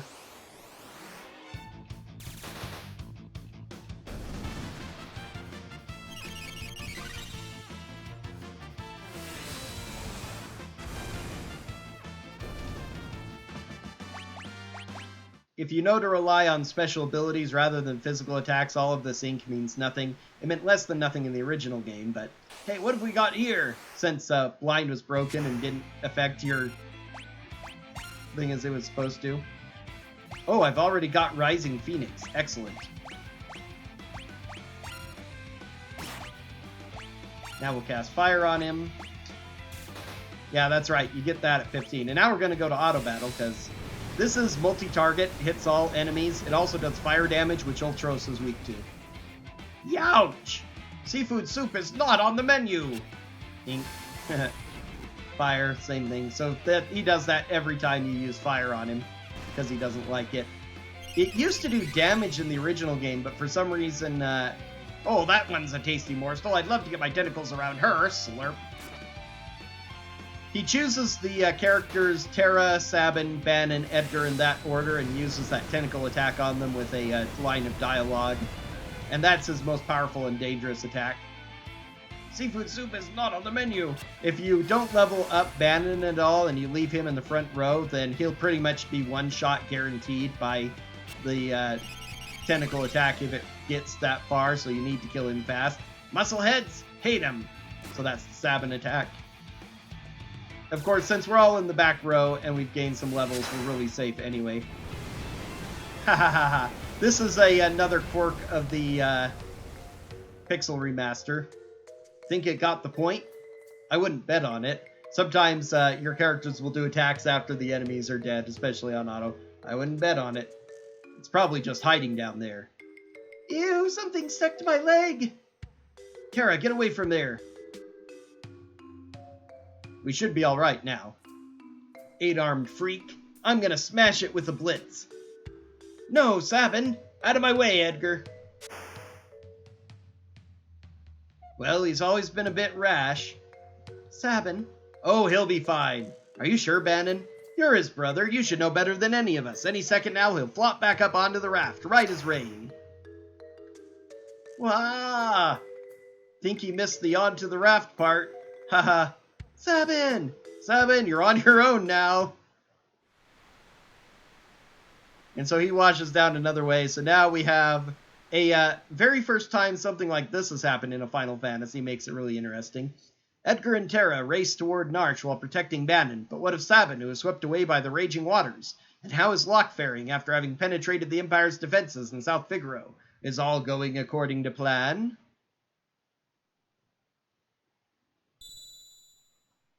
Choose a scenario, Kupo. And so they have you use Mog. You get to save the game here in case you want to vary up your routine somehow. Unfortunately, you can't do anything with his equipment. He's a special Mog, not the real Mog. His stats are also garbage. This is a placeholder Mog. But you choose which scenario you want by walking over and talking to each to the character you want to go with. We're going to start with Sabin's scenario. What dire fate has befallen Sabin, who leapt from the raft after the fight with Ultros?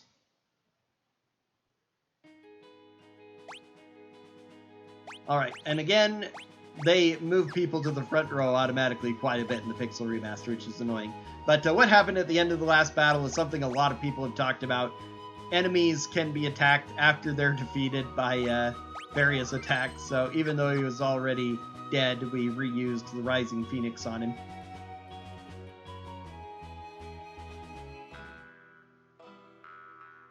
Are you a traveler too? You don't happen to know how I could get to Narch, do you? I got separated from my friends. The Empire has set up camp just beyond the forest to the east. The Empire? What are they doing here?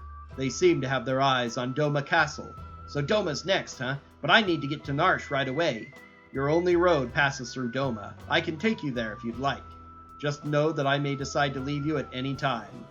Take on a traveling companion? Death is only ever a step behind me. So Shadow has Throw, which is pretty cool. Who are you? Howdy there, I run a mobile item shop of sorts in these parts. Everyone around here knows me, although he's in green Imperial armor. You're, not from around here, are you? So he sells some neat things, including, we could buy a plume tap for Shadow, but I don't really worry about his equipment much. We could buy a few shuriken for him for one tough fight that we're going to have. Otherwise, we're looking pretty good on stuff for now. He's not going to be in the party for very long, but his throw is extremely powerful. So this is the house of this crazy old man. Hmm? You the clockmaker? I've been waiting for ages. No, I'm not the clockmaker. There she is, hanging up on that wall over there. Ain't been ticking for a year now, or was it 5 years? Shucks, maybe it's been 10, I don't remember. There's no clock, though. You can burn yourself on the stove. Youch! Oh, for pity's sake, and you call yourself a repairman, causing trouble just like a kid. A kid? I don't have any kids. Ugh, why'd you have to bring up kids? Makes me sick just thinking about it. I think it's time for you to leave now. Go on, get, or I'll toss you out onto the veldt too. I think this old chocobo's missing a few feathers. So this man is not really important. He's not important to the game itself at all. If you're into the character's backstory, eventually you figure out that he's important to a character we'll get later. Very tragic, really. It's an extremely sad situation, but...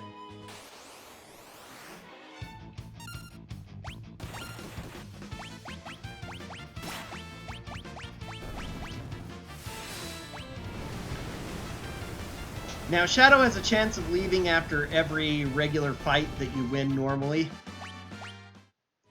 So, you don't want to take too many fights with him in the party, which is another good reason to, if you're unsure of being able to handle a lot of the fights going forward, it's a good idea to level up a little bit on the river. An Imperial camp, there are an awful lot of soldiers here, because it's your only chance if you want to have Shadow help you out for the important fights. He won't leave during any of these battles, or the battles on the train we'll be getting to in a bit. Hey, did you hear?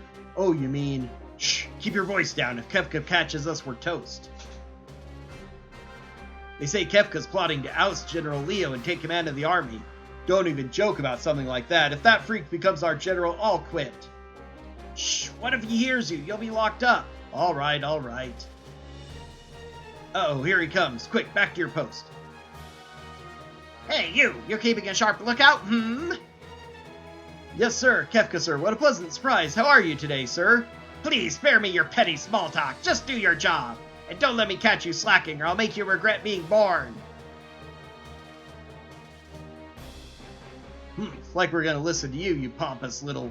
What's wrong with that guy anyway? It's like General Leo got all the good qualities a man could have and Kefka got stuck with the leftovers. Shh, I just told you to keep it down. How many times are you gonna make me say it?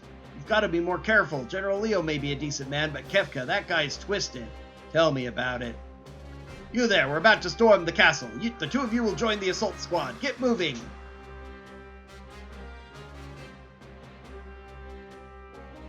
As we meet our next character, very quickly after we recruit Shadow finally, after naming him a while ago. They give you a lot of characters in a row real quick here at the beginning. Charge! And then they don't give you any of the rest of the characters for quite a while. Although Shadow is only temporary and partial. Anyway, it's hopeless. We can't keep them out for long. So this is it. Wait.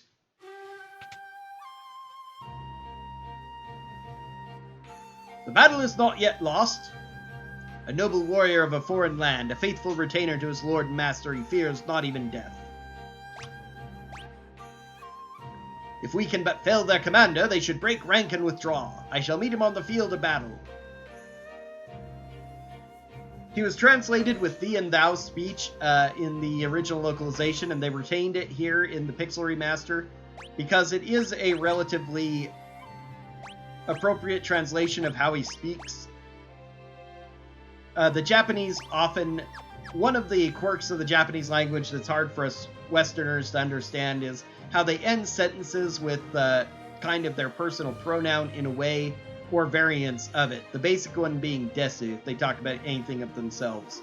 But certain characters, in order to make them distinctive, are sometimes given unique versions of that are essentially meaningless, but just express them. Like Naruto has a very famous datebayo, or something like that. I don't know quite how to pronounce it, but that's basically the word.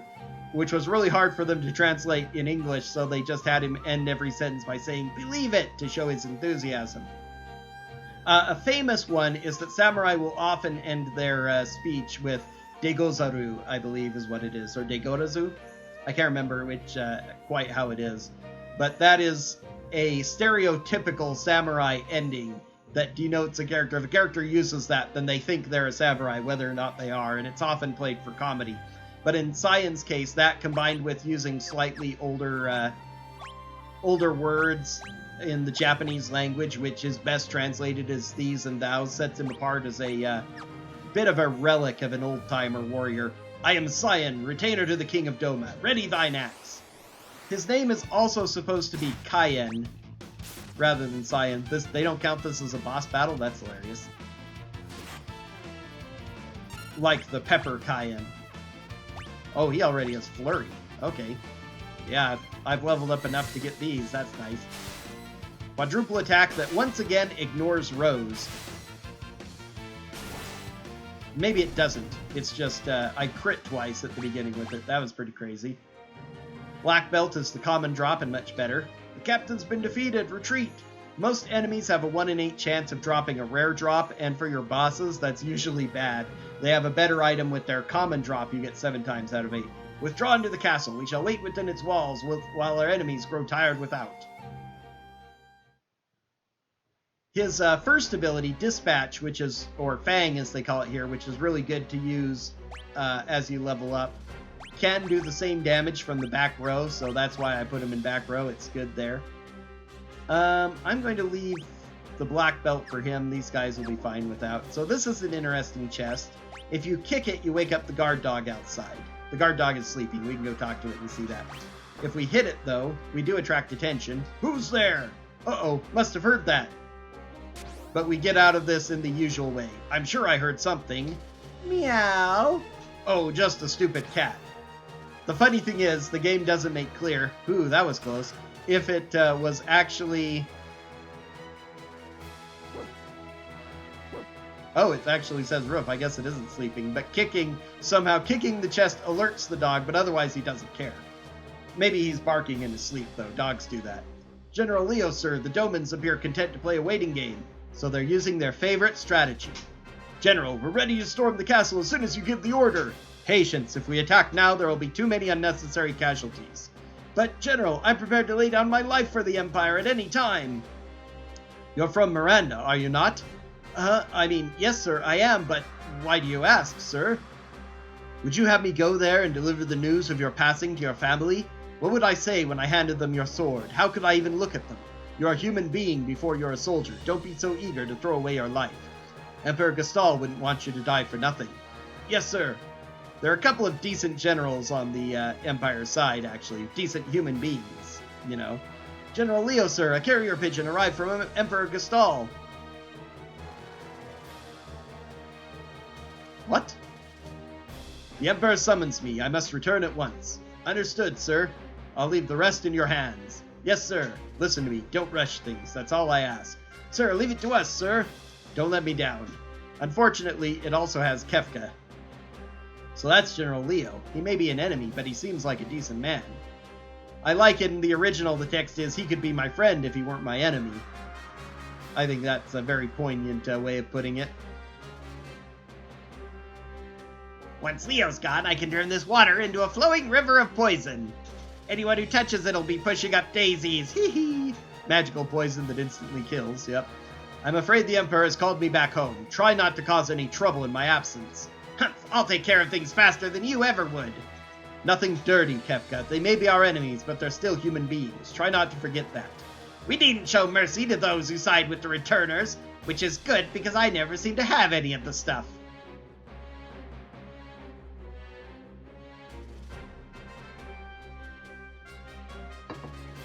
Yes, you just go off and be a good little boy.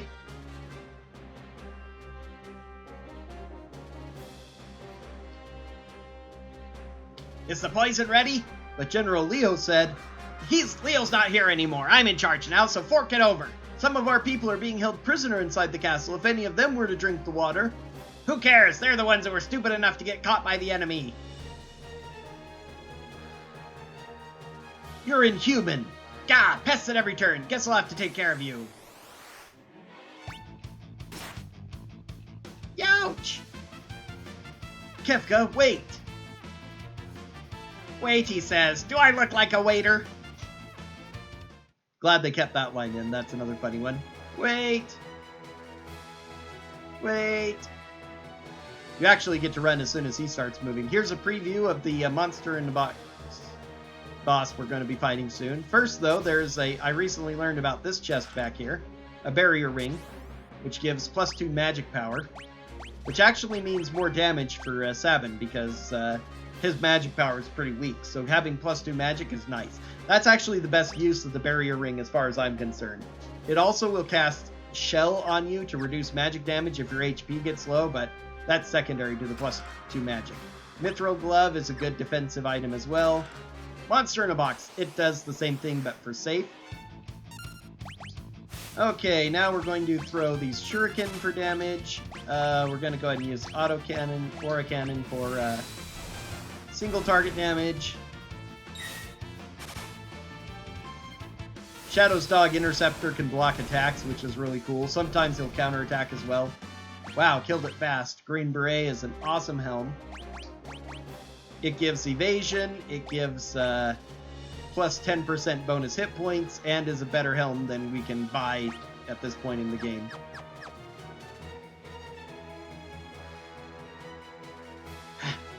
You just don't give up, do you?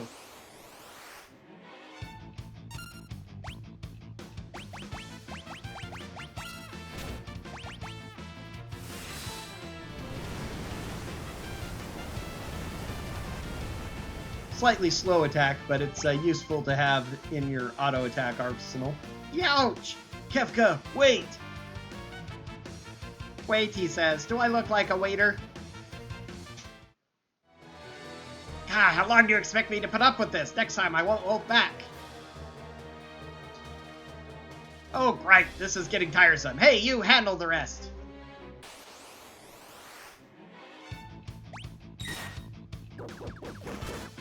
Wild Fang counterattack from Interceptor, always fun to see.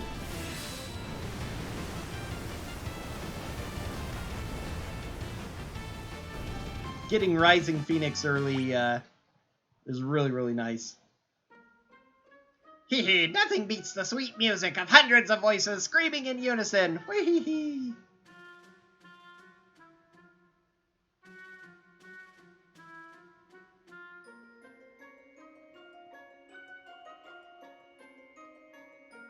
And now the magical poison river kills everyone except for Cyan in 1 century. So Cyan! There's a great deal of activity in the Imperial camp. They may be preparing another assault.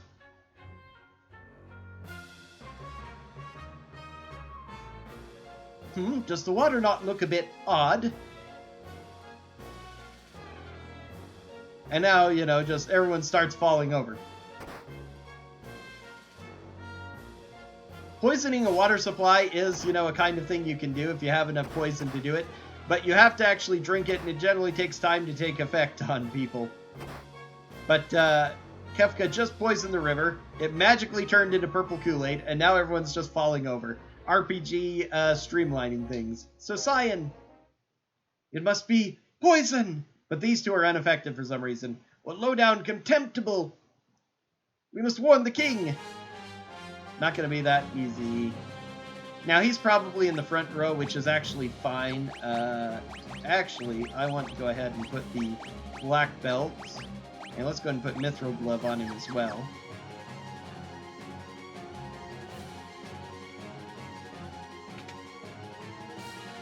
To the king with all haste! Yes, the throne room is just ahead.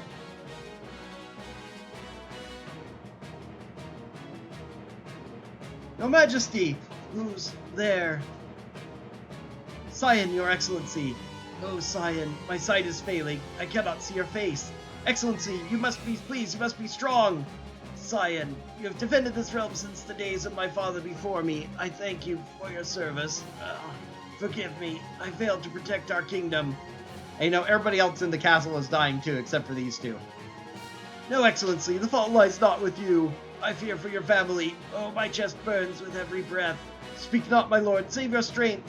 Go to your family. Cough, gasp. Excellency. And he's dead. Should be calling him Majesty. Sir Cyan! Terms like Excellency and Grace and even Highness and Majesty all are supposed to refer to specific types of nobility or royalty. So using one that's too low would be offensive to actual royalty in a time. There may still be survivors in the castle. Let's split up and search. And before you say, oh, such a person wouldn't be concerned about that, it was the kinds of things of those societies. They always have some version of it in every society that has that kind of class distinction. Elaine! Do not leave me, Elaine! This is unpardonable. Owen!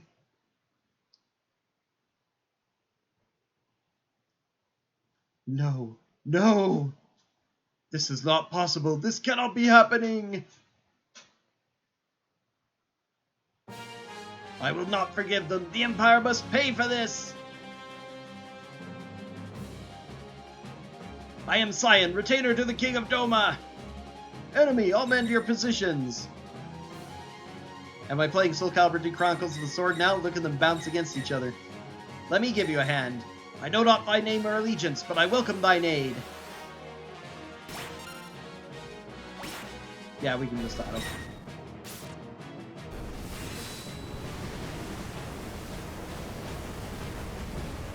During these three fights, Cyan is out of place, and he's berserk, so... Grr, there will be no mercy for thee! You can't choose what he does. But that's okay, since these ones next... Grr, they're tougher than they would appear!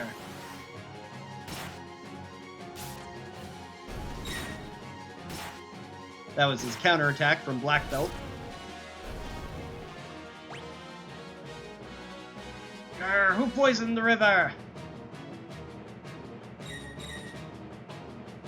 Look, I think we're gonna have to do this together. The thought had occurred to me as well.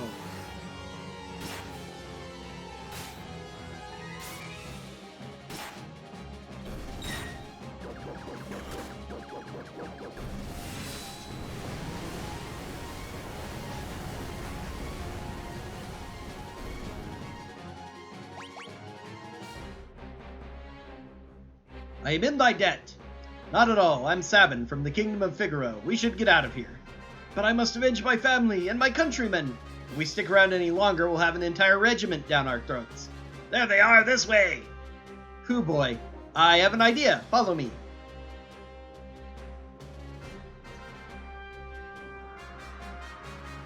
Sir Sabin, what manner of armored beasts might these be? I'll explain later, just climb in.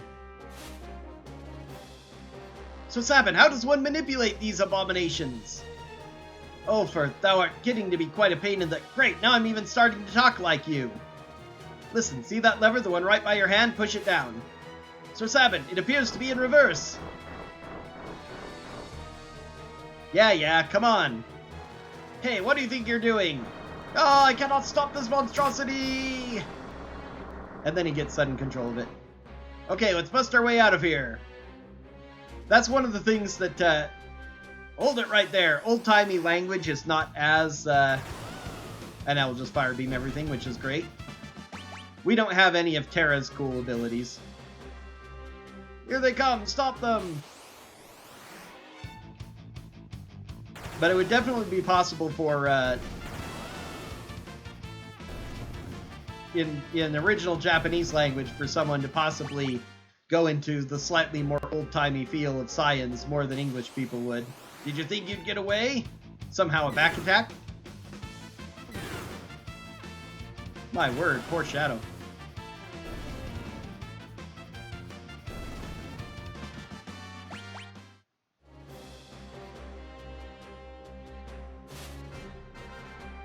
Okay, I think we should be safe now. So how do I get to Narsh from here?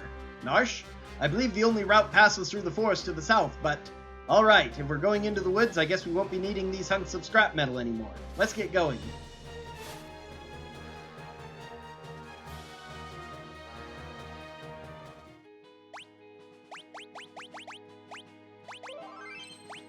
Okay, Sabin, back to the back row because that's all he's going to use. Cyan, I'm going to go ahead and do Quadra Slice, so he should do more damage from the front. We'll find out. He might do the same damage, it's just that since the damage is halved, he was doing a little. 4 attacks times 80 is still 320 damage, which is very, very good, so...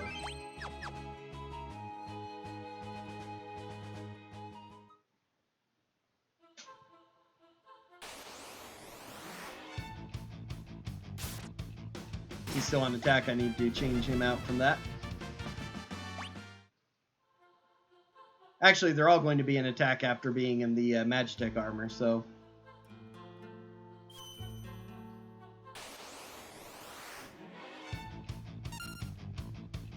Nope, he's still on Blitz. That's good. Okay, Bushido, Flurry, Blitz. So the secret to doing those properly, the diagonals don't work well if you actually try to do it. It recognizes that you almost succeeded, and then tells you failed. I've seen people trying to do regular, because they're emulated off of fighting game moves, you know, quarter circle forward A, Hadouken, and Street Fighter kind of thing. But if you do that action, you're likely to fail. However, some diagonals weren't recognized in this game on the original SNES, and so you could push either left or right to do it. So the actual best way to blitz was to do down, down, left A for Aurabolt, for example, or you could do down, left, left A, and similar things for all the rest of them.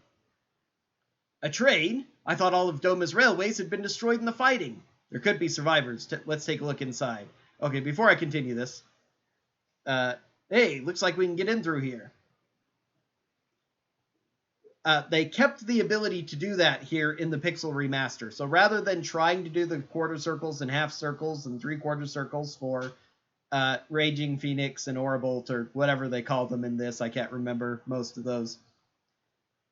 It's best to do like left, left, down, down, right A for Rising Phoenix, for example.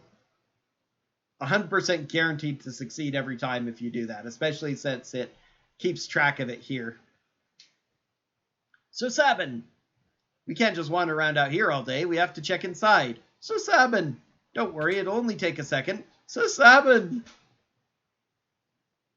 And again, honorifics like Sir, there are some uncommon ones nowadays for Japan, but they're still a little bit more known than us calling people Sir like that. What's with this place? We must leave at once. This is the Phantom Train.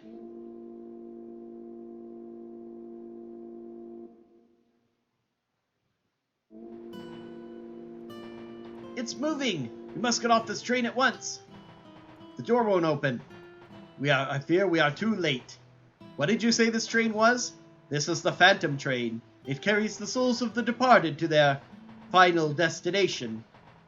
Wait a second. You're saying this train's giving us a one-way ride to the afterlife? Unless we find a way off, I'm afraid that is exactly where we will end up. Well, I'm afraid that's a trip I'm going to have to pass on.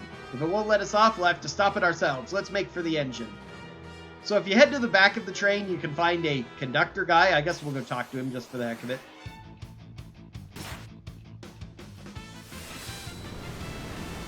Having Rising Phoenix for these parts, especially with the ability to auto-battle with it, is going to make this a pretty smooth ride. But these enemies don't give a lot of EXP, so... You can talk to ghosts like this and recruit them into your party if you want. I'm not going to. Don't really need them.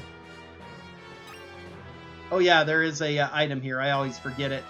It's nice that they make items on the ground shine like that too, because there are a lot of hidden items that sit on the ground in places that you never know about if you don't, read guides and stuff. So this is the train schedule, timetables. They're all blank. This train carries the dead to the afterlife, says the conductor. It's a little tough to be making timetables with as much conflict in the world as there is right now. I wonder what this is for. Why don't we see what happens if we pull it? So Sabin, I think it would be best not to touch that. Oops, my hand must have slipped. What? Oh, thou art truly insufferable. Cyan, you're not scared, are you? What dost thou mean? 'Tis not as though I have an aversion to machines, or try to stay as far away from them as humanly possible, or anything like that. Methinks he doth protest too much.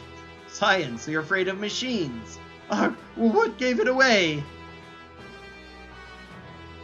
I'm this train's conductor. Can I help you? How do we stop this thing? You want to stop the train? I'm sure there's a way. Try searching every corner of the engineer's compartment. There's a book in there that tells you how to stop it. I'm probably not going to bother with.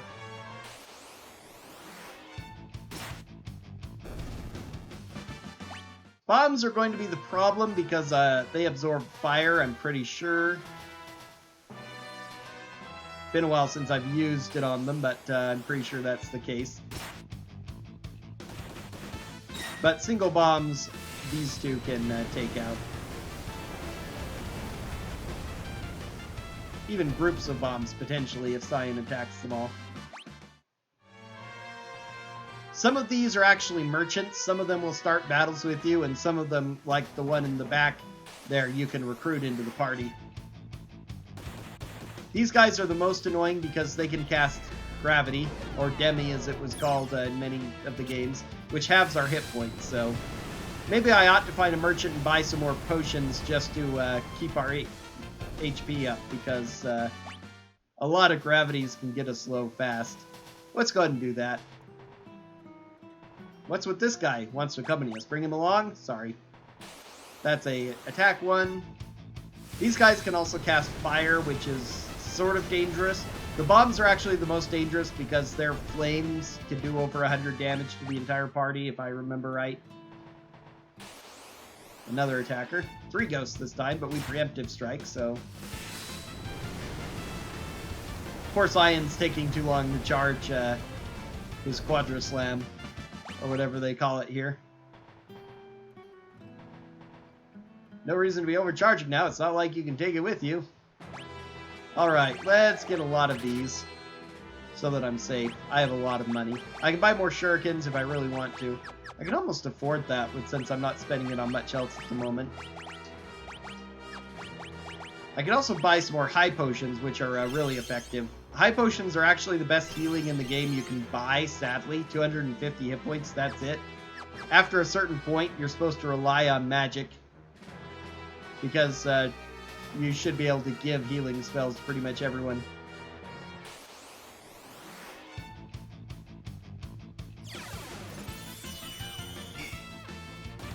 Hilariously, they start with Drain, but Drain doesn't do any damage if you aren't missing HP, so...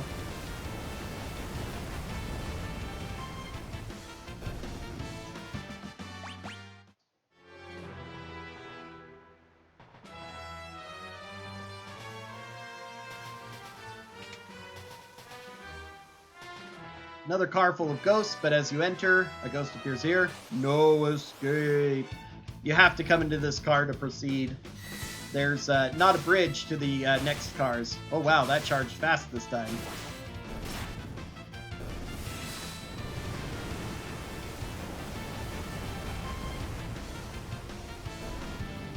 Yeah, he's definitely doing more damage from the front row.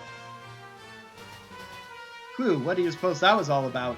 No escape. Huh? No escape. Who's there? It came from over here. No escape. God, they're coming after us. No escape. There's more of them this way. Nowhere to run, nowhere to hide. I'm not controlling it all at this point except advancing text. No escape for you. Now I can control. All we can go is here. Nowhere to run, nowhere to hide. No escape for you. Nowhere to run, nowhere to hide. No escape for you. They just don't let up. Bloody persistent, they say in the original. I believe we've reached a dead end, Sir Sabin. Alright, hast thou an idea? Yes. The time has come to put my training to use. Come, Scion. Yahoo!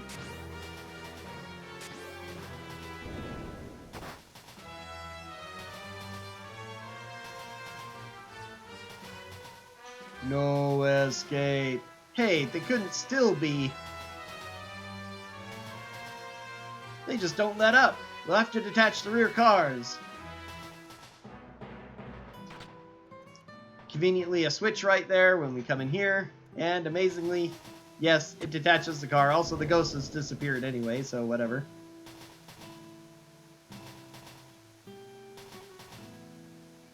That should be the end of that. And now we flip the switch again, because there's nothing else we can do, and it just happens to open this up.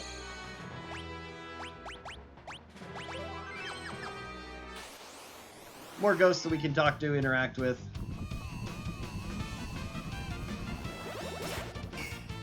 Oh dear. Well, they're about to all be fried by Rising Phoenix.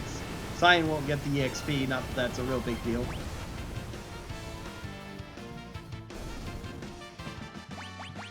Good thing they dropped some gold needles for me. It's very rare to have enemies that turn you to stone. I can go through playthroughs where I never get hit by it. But it does happen on occasion.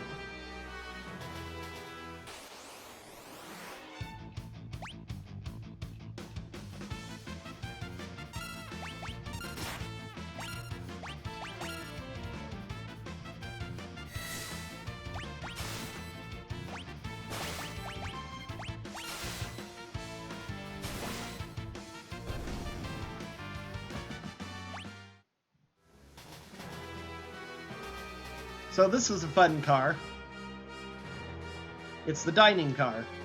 Food, food, bring me everything you've got. Sabin's not going to pass up a free meal. Is this train's food truly safe to eat? What are you worried about? Can't wage war on an empty stomach. Do what thou wilt, sir. I'm sure there is no stopping thee. Gobble, snarf, slurp. In the original, it was gobble, snarf, snap. HP and MP restored, status effects removed. So I also could have come here to cure the stone if I needed to. Ooh, I'm stuffed. Shall we get going? But petrify. Then you come in the back of the car, and there is a really awesome relic here called Earrings, which improves magic damage by 25%. One of the most powerful relics in the game, since magic damage is generally a lot more powerful than physical in most cases. We'll go ahead and come in here for this little nonsense scene. This is pointless, but amusing if you've never seen it before. Oh, a chest! Let's get it! Hold it right there! I am Siegfried, the greatest swordsman in all the world, and that treasure belongs to me. If I were you, you over-muscled moose, I'd grab Grandpa there and run away while you still can. Greatest windbag is more like it. You're the one who had best beat a brave retreat. What? Brazen words for a man about to be spitted upon my blade like a plump and juicy pig. En garde! Here I come. You kids had better get ready. Hiya! He's not that impressive, obviously.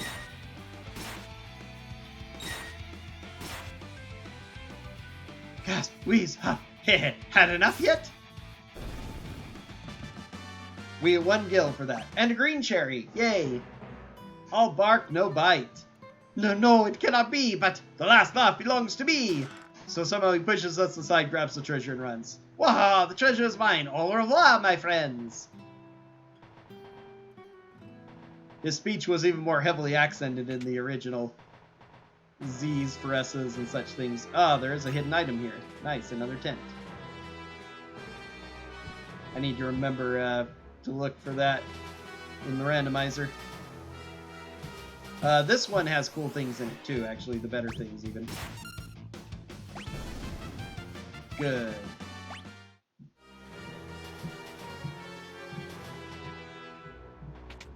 Bombs absorbing raging phoenix is the one thing I don't want. So nothing in this car, okay. I was hoping for another hidden item. But there are chests in this one, 4 of them in fact. Including our next monster in a box! He's moderately scary. He does these powerful lightning counters. But he doesn't have that many hit points.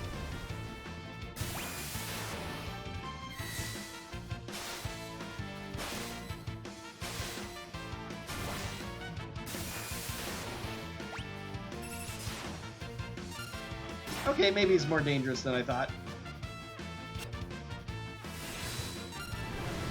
This will probably kill him, though. He doesn't give EXP, so I'm not too worried about Cyan being dead for this. I have plenty of Phoenix Downs to revive him. There we go. Again, most bosses, including most of your monsters in a box, they're considered bosses, so they don't give EXP. There's a couple that do.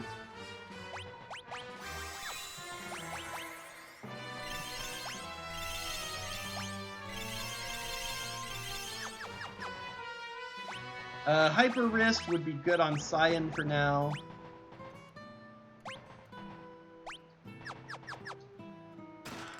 Phoenix down, Sniper Eye, Phoenix down. Sniper Eye was kind of useless in the first game because it made your attacks never miss, but they would almost never miss anyway because evade was broken. There are only some enemies with really high magic evade that you could really miss.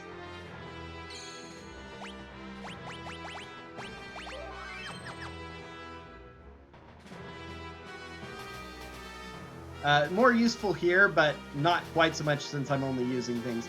Now, one of those places had a conductor book that would tell you how to stop the train, which is to hit switch 1, switch 3, and then hit a hidden switch on the smokestack. I skipped it, but whatever. We saw the best stuff on the train. And now, of course, let's see... whatever. The train should stop if we throw the switch.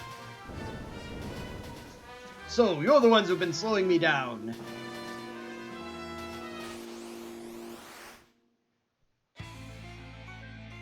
Back attack! Oh no, we're being attacked by the train and running from it.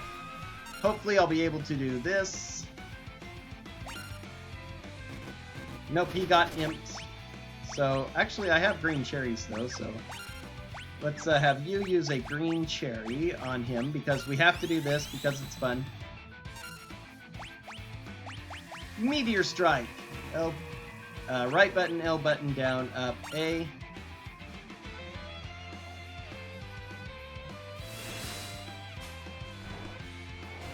Suplex the train.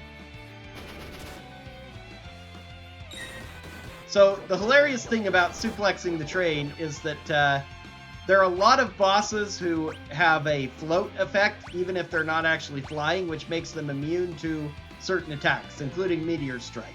It's considered like an Earth-based attack or whatever, so it won't hit flying enemies. And there are some bosses that are like big, heavy things like tanks that are also considered floating for that, which are basically too heavy to move, I think is supposed to be the intent, which was similar to a heavy status that bosses would have in Final Fantasy V. Also, though, because it's an undead train, you can use a Phoenix down on it, and it instantly dies. In the original game, it didn't even give their hit point value like it does there. It just killed them, but far and away the easiest way to deal with the Phantom Train.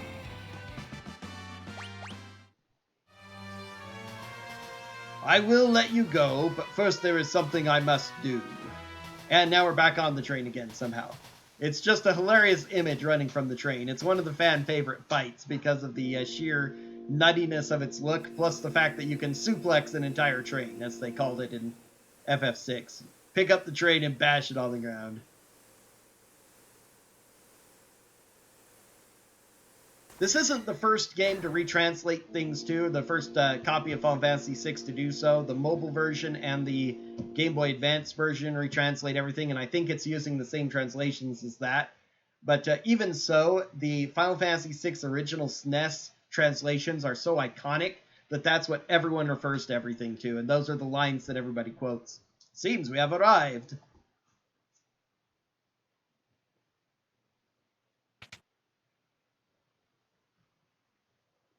Whew, am I glad to be off that thing. Interestingly, they didn't change any of the names. The faster we leave that train behind, the better, because Sabin is also one who had a major name change. His name was supposed to be Mash, short for Machius, I think Italian-based name, kind of a variant of Mark, if I know right. Maybe Matthew, actually. I think it's closer to Matthew, Machius. But for some reason, they called him Sabin, and they've never bothered to fix it in any of the translations. Is that Elaine? Owen? Cyan, was that your wife and son? The train is leaving? Please wait. Elaine, Owen. From what little I've learned of, I think that's Welsh. That is pronounced Owen rather than Owain. My love, you made me happy. Dad, I'll keep practicing with my sword so I can keep Mom safe. Poor Cyan. I'm explaining everything, kind of brushing over the major emotional moment of Cyan losing his wife and son twice. Now, in the normal game, you just have to wait a certain amount of time. Golly, he still has these effects. I'm not going to bother with it, whatever, since it doesn't flash the screen. Best leave him be. But in order to advance the Pixel Remaster, you have to talk to Cyan. Which means that it can be done faster than waiting, so speedrunners rejoice. Alright, we are going to be just running from any fights we get now. We're about to get a full heal, so that's why I'm not bothering with anything here. No need to waste items. We're about to lose Shadow. Before we do, I can take his stuff. He only has armor and a weapon. The kunai can't be used by anyone, though I could sell it. He should have new equipment by the time we get him again, and if he doesn't, it's actually way outdated anyway. But his ninja gear increases agility, as well as being really good defense for this part of the game, so taking that from him is quite useful.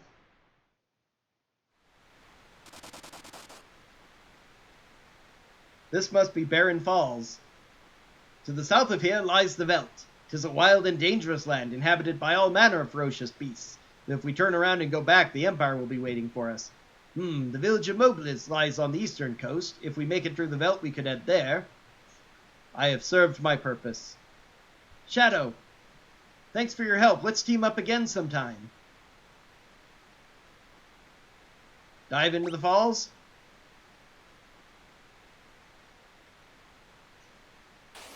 Jumping off of waterfalls is very therapeutic in this game.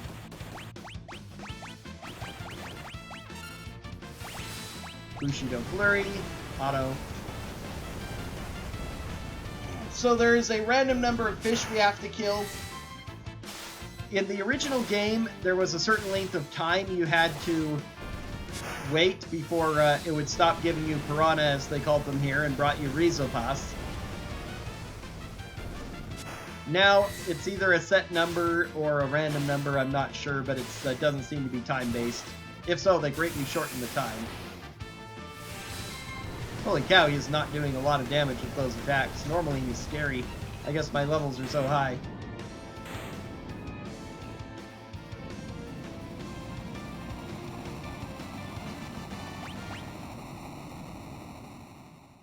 The more piranha you kill, the more potions you have a chance of getting from drops. They increase the drop rate of things in these boss battles.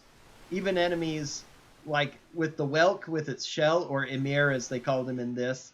His shell, if you killed that, you would drop a tincture, or ether as they call it in this version. You get the drop anyway when you beat him normally. So they did weird things with boss drops and made them a lot more common for helper enemies to drop. A youth draped in monster hides, his eyes shining with a warm and gentle light. Gao. He's supposed to be about 13 years old. And he's been raised on the veldt. Just like a crazy old man threatened to do to us. Who are you?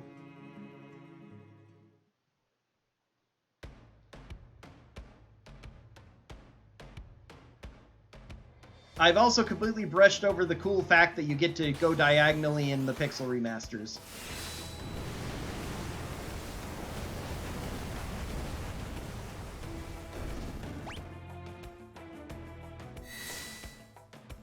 There's nothing I can do at this point. Gao appears, we have to recruit him, but we have to feed him with some dried meat. He doesn't have any at the moment. I don't have any, I mean, so I can't do anything. You strangers, go away from veldt. In the original, he says, you scare monsters. But so yeah, he's been spending 13 years living among monsters. Here's Mobliz. You came down Barren Falls? Unbelievable, it's flowing even stronger than usual this year. No one's been able to get here lately. Is it true that war has broken out? I got a letter saying that it had. Did you see the house on the far northern plains? That old man has lost his marbles. They say he threw out his own kid, thinking he was some kind of monster. I was thinking about some wings. This region's known as the veldt. Monsters migrate here from all over the world, so it can be quite dangerous outside of town. You never know what you might run into. The veldt is a very weird place because you can encounter monsters from everywhere in the game that you fought. Pretty much every normal monster and some bosses will reappear on the veldt. The bosses will drop items that they dropped, which are otherwise unique, like the senior behemoth that we'll eventually meet, whatever he's called in this. The monster in a box we just fought that gave us the green beret in the Imperial camp, whatever it's called, I can't remember right now. One of the 8 dragons reappears on the veldt. It's pretty crazy. There are a couple of ways to get healed for free in town as well, or at least there's one way. Some decent equipment, I think. We can't buy ninja gear yet, unfortunately. We could buy upgraded claws for Sabin, but they don't really help his blitzes any, and there's no reason to use attack with him because blitzes are so strong. But that should help Cyan's sword skill do more damage. Let's see. I could get another heavy shield. I'm going to buy a Magus hat or Magus hat for my casters. I only have one, but I might as well get 2. Iron Helm is better for Cyan. Iron Armor reduces agility by 2, and Cyan is already pretty slow, so I actually don't want to upgrade to that. Defense is fine otherwise. I will buy him a shield, though, to make up for that. I say the Iron Helm is fine. I'll get another green beret soon, though, but let's see.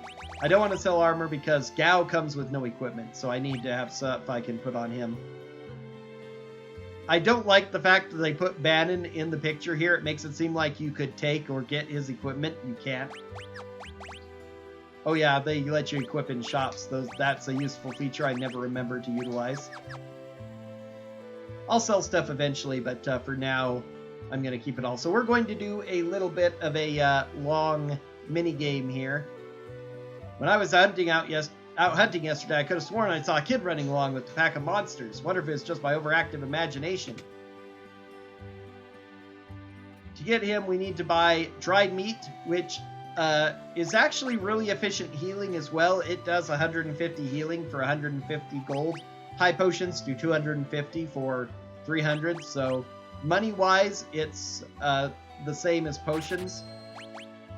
But I think I've probably got plenty of healing for now.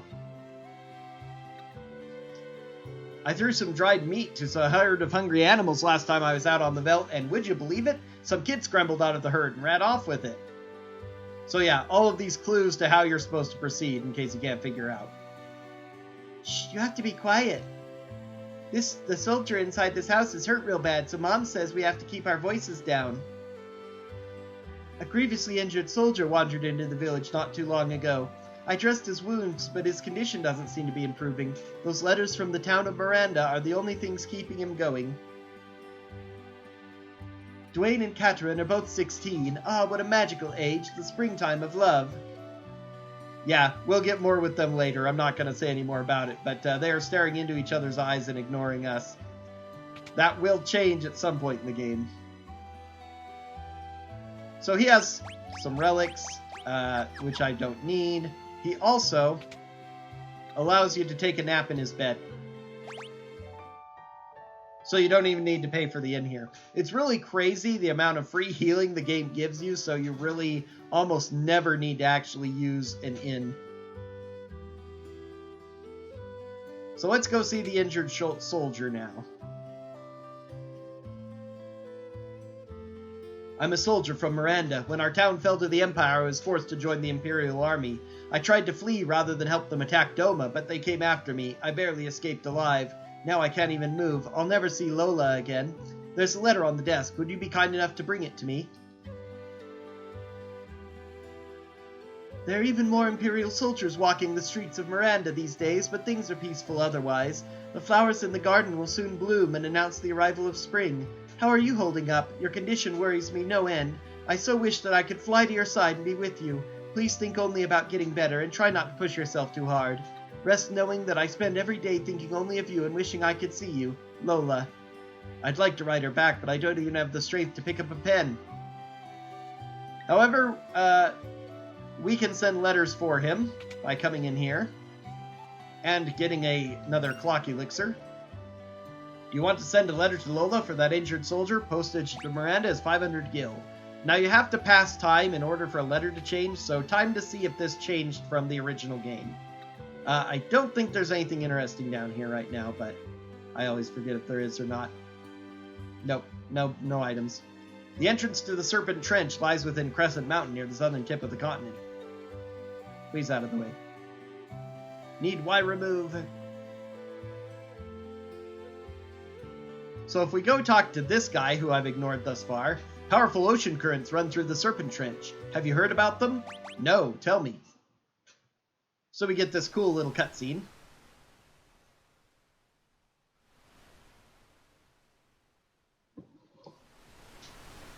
That shows the path of the Serpent Trench, past Doma, up to the otherwise isolated and unimportant town of Nikeah. Hop onto the current and you'd be swept straight to Nikeah. Too bad our only diving helmet was stolen.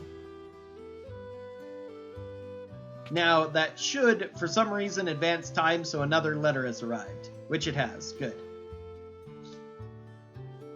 I can't find your favorite record. I thought if I played it, it might feel like you were here with me again. I'd do anything for Lola, if only I could move. So now we're going to, you can do this over time, but I like to get it out of the way because there's no other reason to come back to Mobliz in the first part of the game. You can send a record for 500 gil. Now we talk to this guy again and see the wonderful cutscene, and that advances time for us. Apparently he spends a long time detailing this passage out, but it's silly of me to try and make any sense of things in JRPGs. It's a big separation of reality and gameplay in a lot of ways, so whatever. But this is a magical trigger that causes the next letter to arrive so we can advance this side quest. There are about 8 total things we need to send. 6 to 8, I can't quite remember. Yeah, he just says the same thing every time. You out of the way. I need to go in there.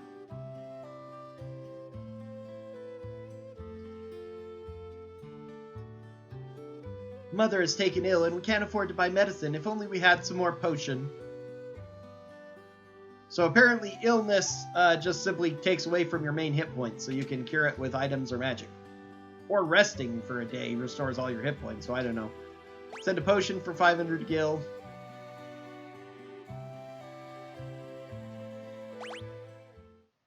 Advance time.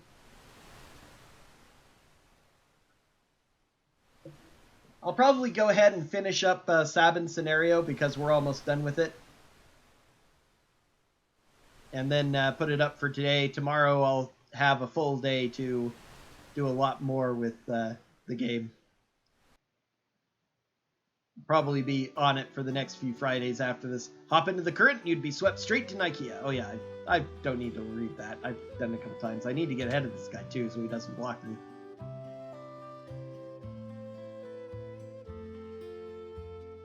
I haven't heard from you for some time now. I'm beginning to worry. There might actually be only one more after this, or it might be the last one. I can't remember. We're almost done with this.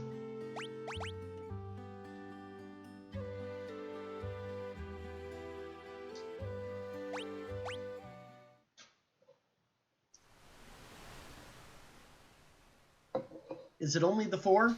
Letter, record, tonic, letter.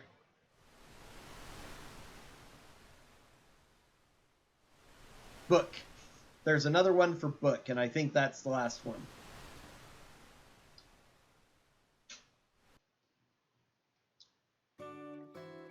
She says, I heard about the book you've been reading. Ha! Cut him off. Take that, Lynch. You mentioned a book in your last letter. Someday you'll have to let me read it. So apparently we're also, because she's actually getting good information for him, apparently we are dictating these letters. Which actually, when you think, makes sense for the plot with Lola later on in the second half of the game. Which we'll get to. I hope I remember thinking about this before. But since he can't even pick up a pen, but she is getting information, not only are we sending letters for him, apparently we're dictating the letters as well.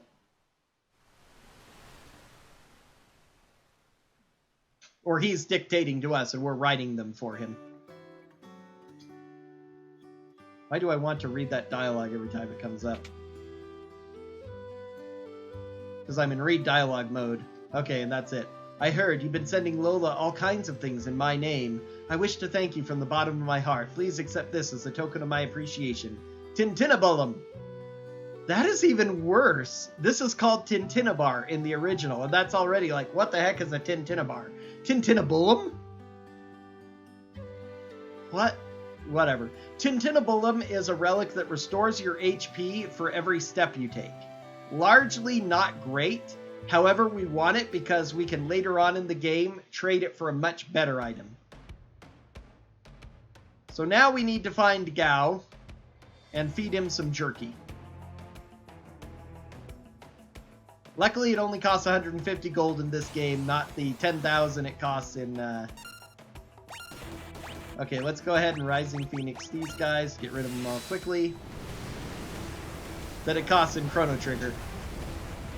If you could import dried meat from Final Fantasy VI to Chrono Trigger, it'd let you do some great things. Wow! Item. Dried meat.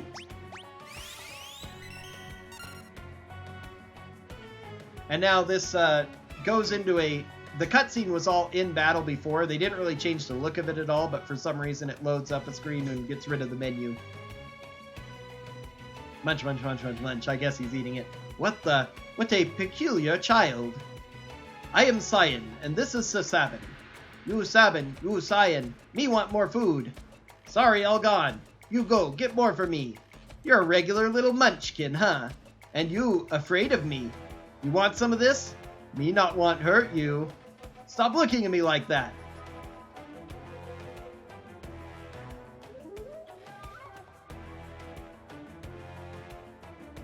Yes, Wheeze. You're pretty tough for a little guy. Wahaha, that fun, you strong.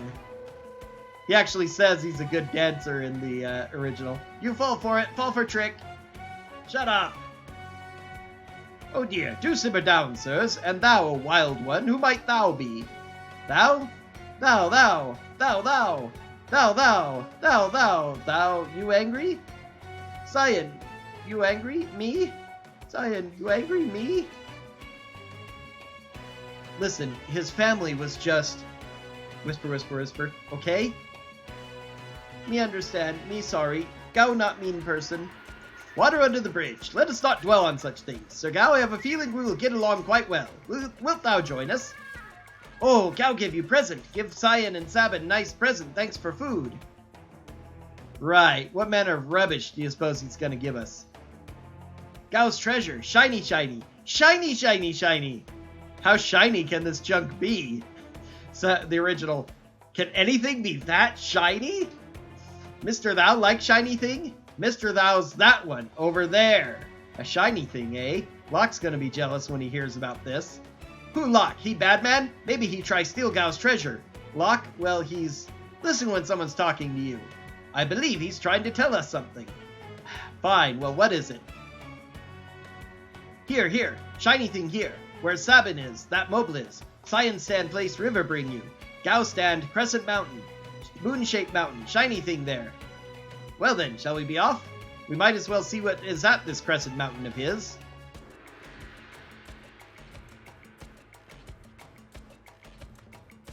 Why do we have to invite someone like him along? And he's walking backwards back to call to him again. Find that hilarious. Mr. Thou, hurry up, we leave you behind. I told you before, my name is not Mr. Thou. Gao is a kind of unfortunate character with some really weird mechanics, which they're going to explain to us here that I'm just going to talk over as they give us the tutorial. So he doesn't have a fight command, he has a rage command instead, which he has 256 rages, I think, maybe 255. One for each monster in the game that you can encounter on the Veldt.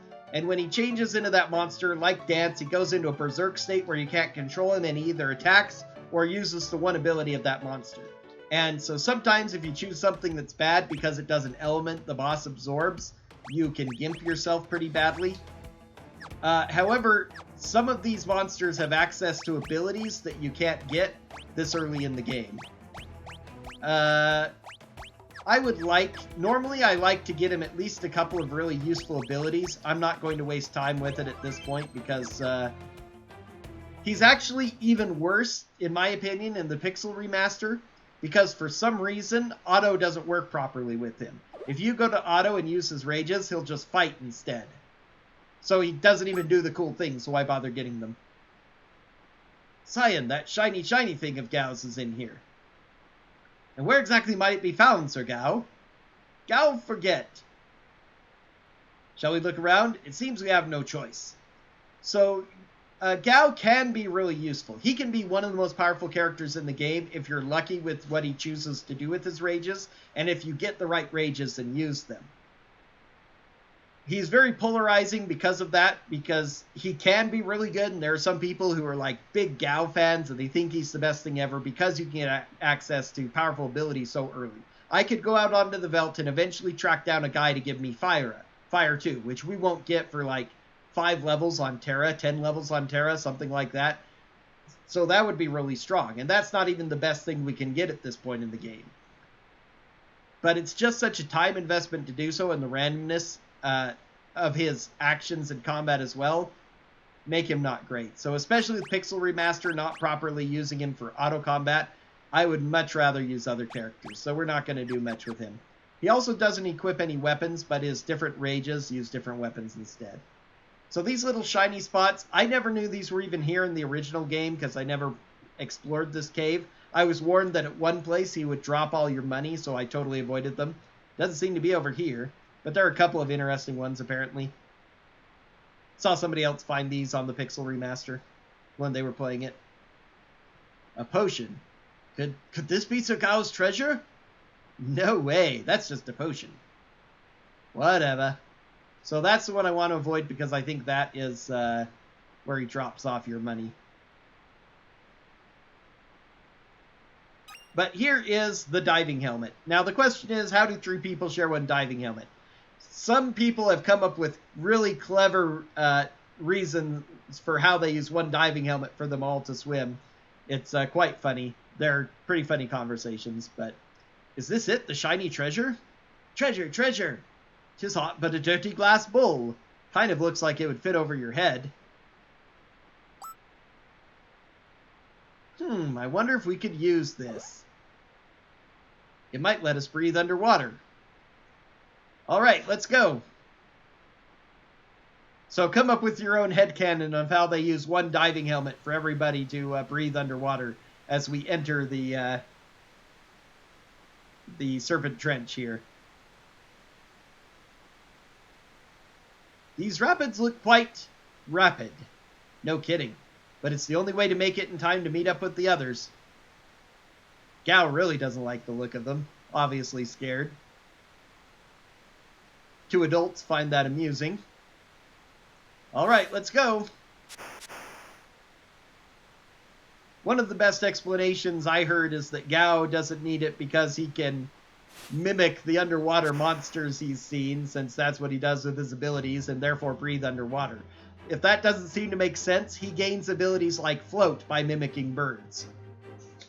So, it uses all kinds of magic spells. His rage powers to mimic monsters are amazing, so whatever. Just deal with it.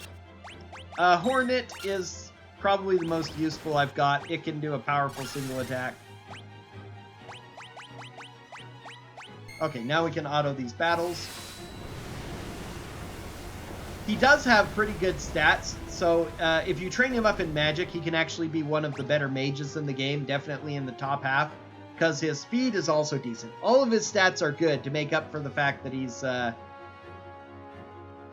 you know, so random and wild and uncontrollable normally.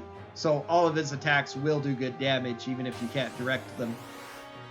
Amusingly, the Serpent Trench here gives us two choices of direction, and going left both times will take us to a place where we can pick up a treasure. And it default wants you to go left anyway, so... Did we just get an X potion? Did I read that right? Or was it just like high potion? It's crazy if we got a drop of an X potion. Although we just found one, so I thought that was there. The next item is a green beret, a second one, so that'll give us another good helm, which I'll probably give to Cyan. Yeah. Or maybe I'll save it for Locke. Actually, I think I'll save it for Locke, because Cyan has an iron helm. If you get lucky enough to find another one of those machines on the Veldt, you can get another green beret by killing it. You could actually farm them if you want to look around for those guys on the Veldt and you get lucky. I'm not sure how it works in this game, but there was a weird, you know, one of the RNG tables in the game you could sort of manipulate to guarantee certain encounters on the Veldt. Again, I'm not sure how they play with the RNG tables in the Pixel Remaster, though. Not that I know any of those manipulations myself anyway, I just know that speedrunners use them. Mostly to avoid the more powerful encounters, but if you know how to manipulate it, you could get specific ones for possibly.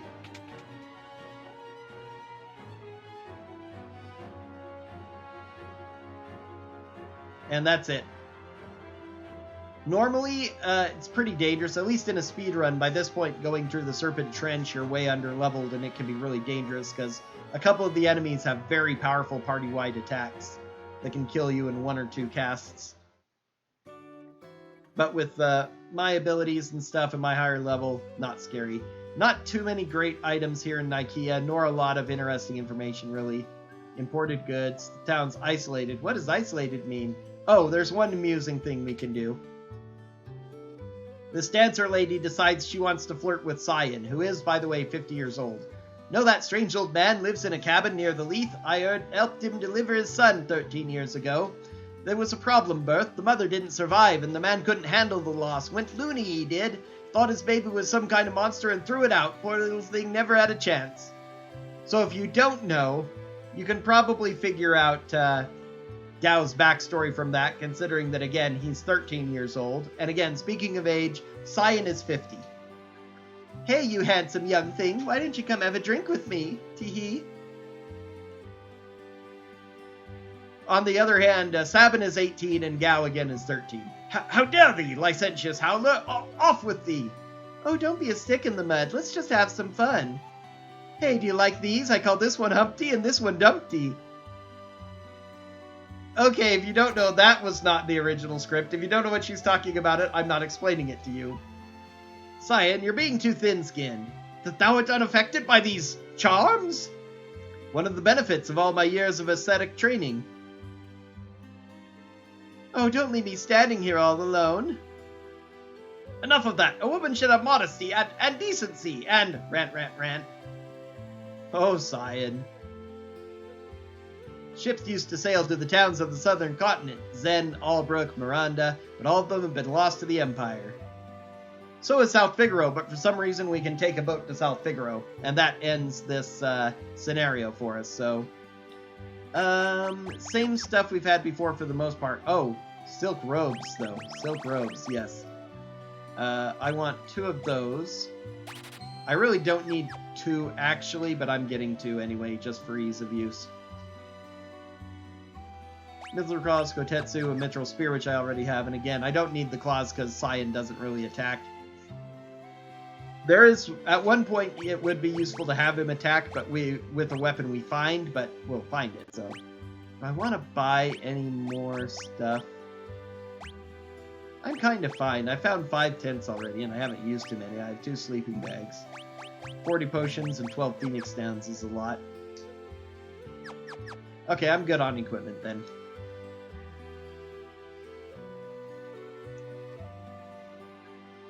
Alright, and now we can take a boat to South Figaro.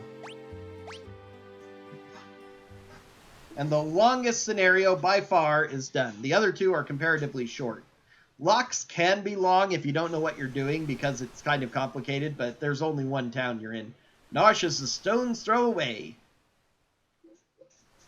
I wonder if the others arrived safely. I'm sure they did. Wow. The other 3, their scenario is really short. You have a little bit of battles on a river raft, and then you have to go through a very small dungeon, and then you're done. So we'll do Lock next. Actually, we're not going to do Lock next. We're going to do these 3 next, and then we'll do Lock. But that's my stream for today. Got to now go start taking care of all my chores and stuff. So I hope you all have a wonderful day, and if you want to watch some more Pixel Remaster, we're coming back tomorrow. Yes, I am saving and I'm putting up.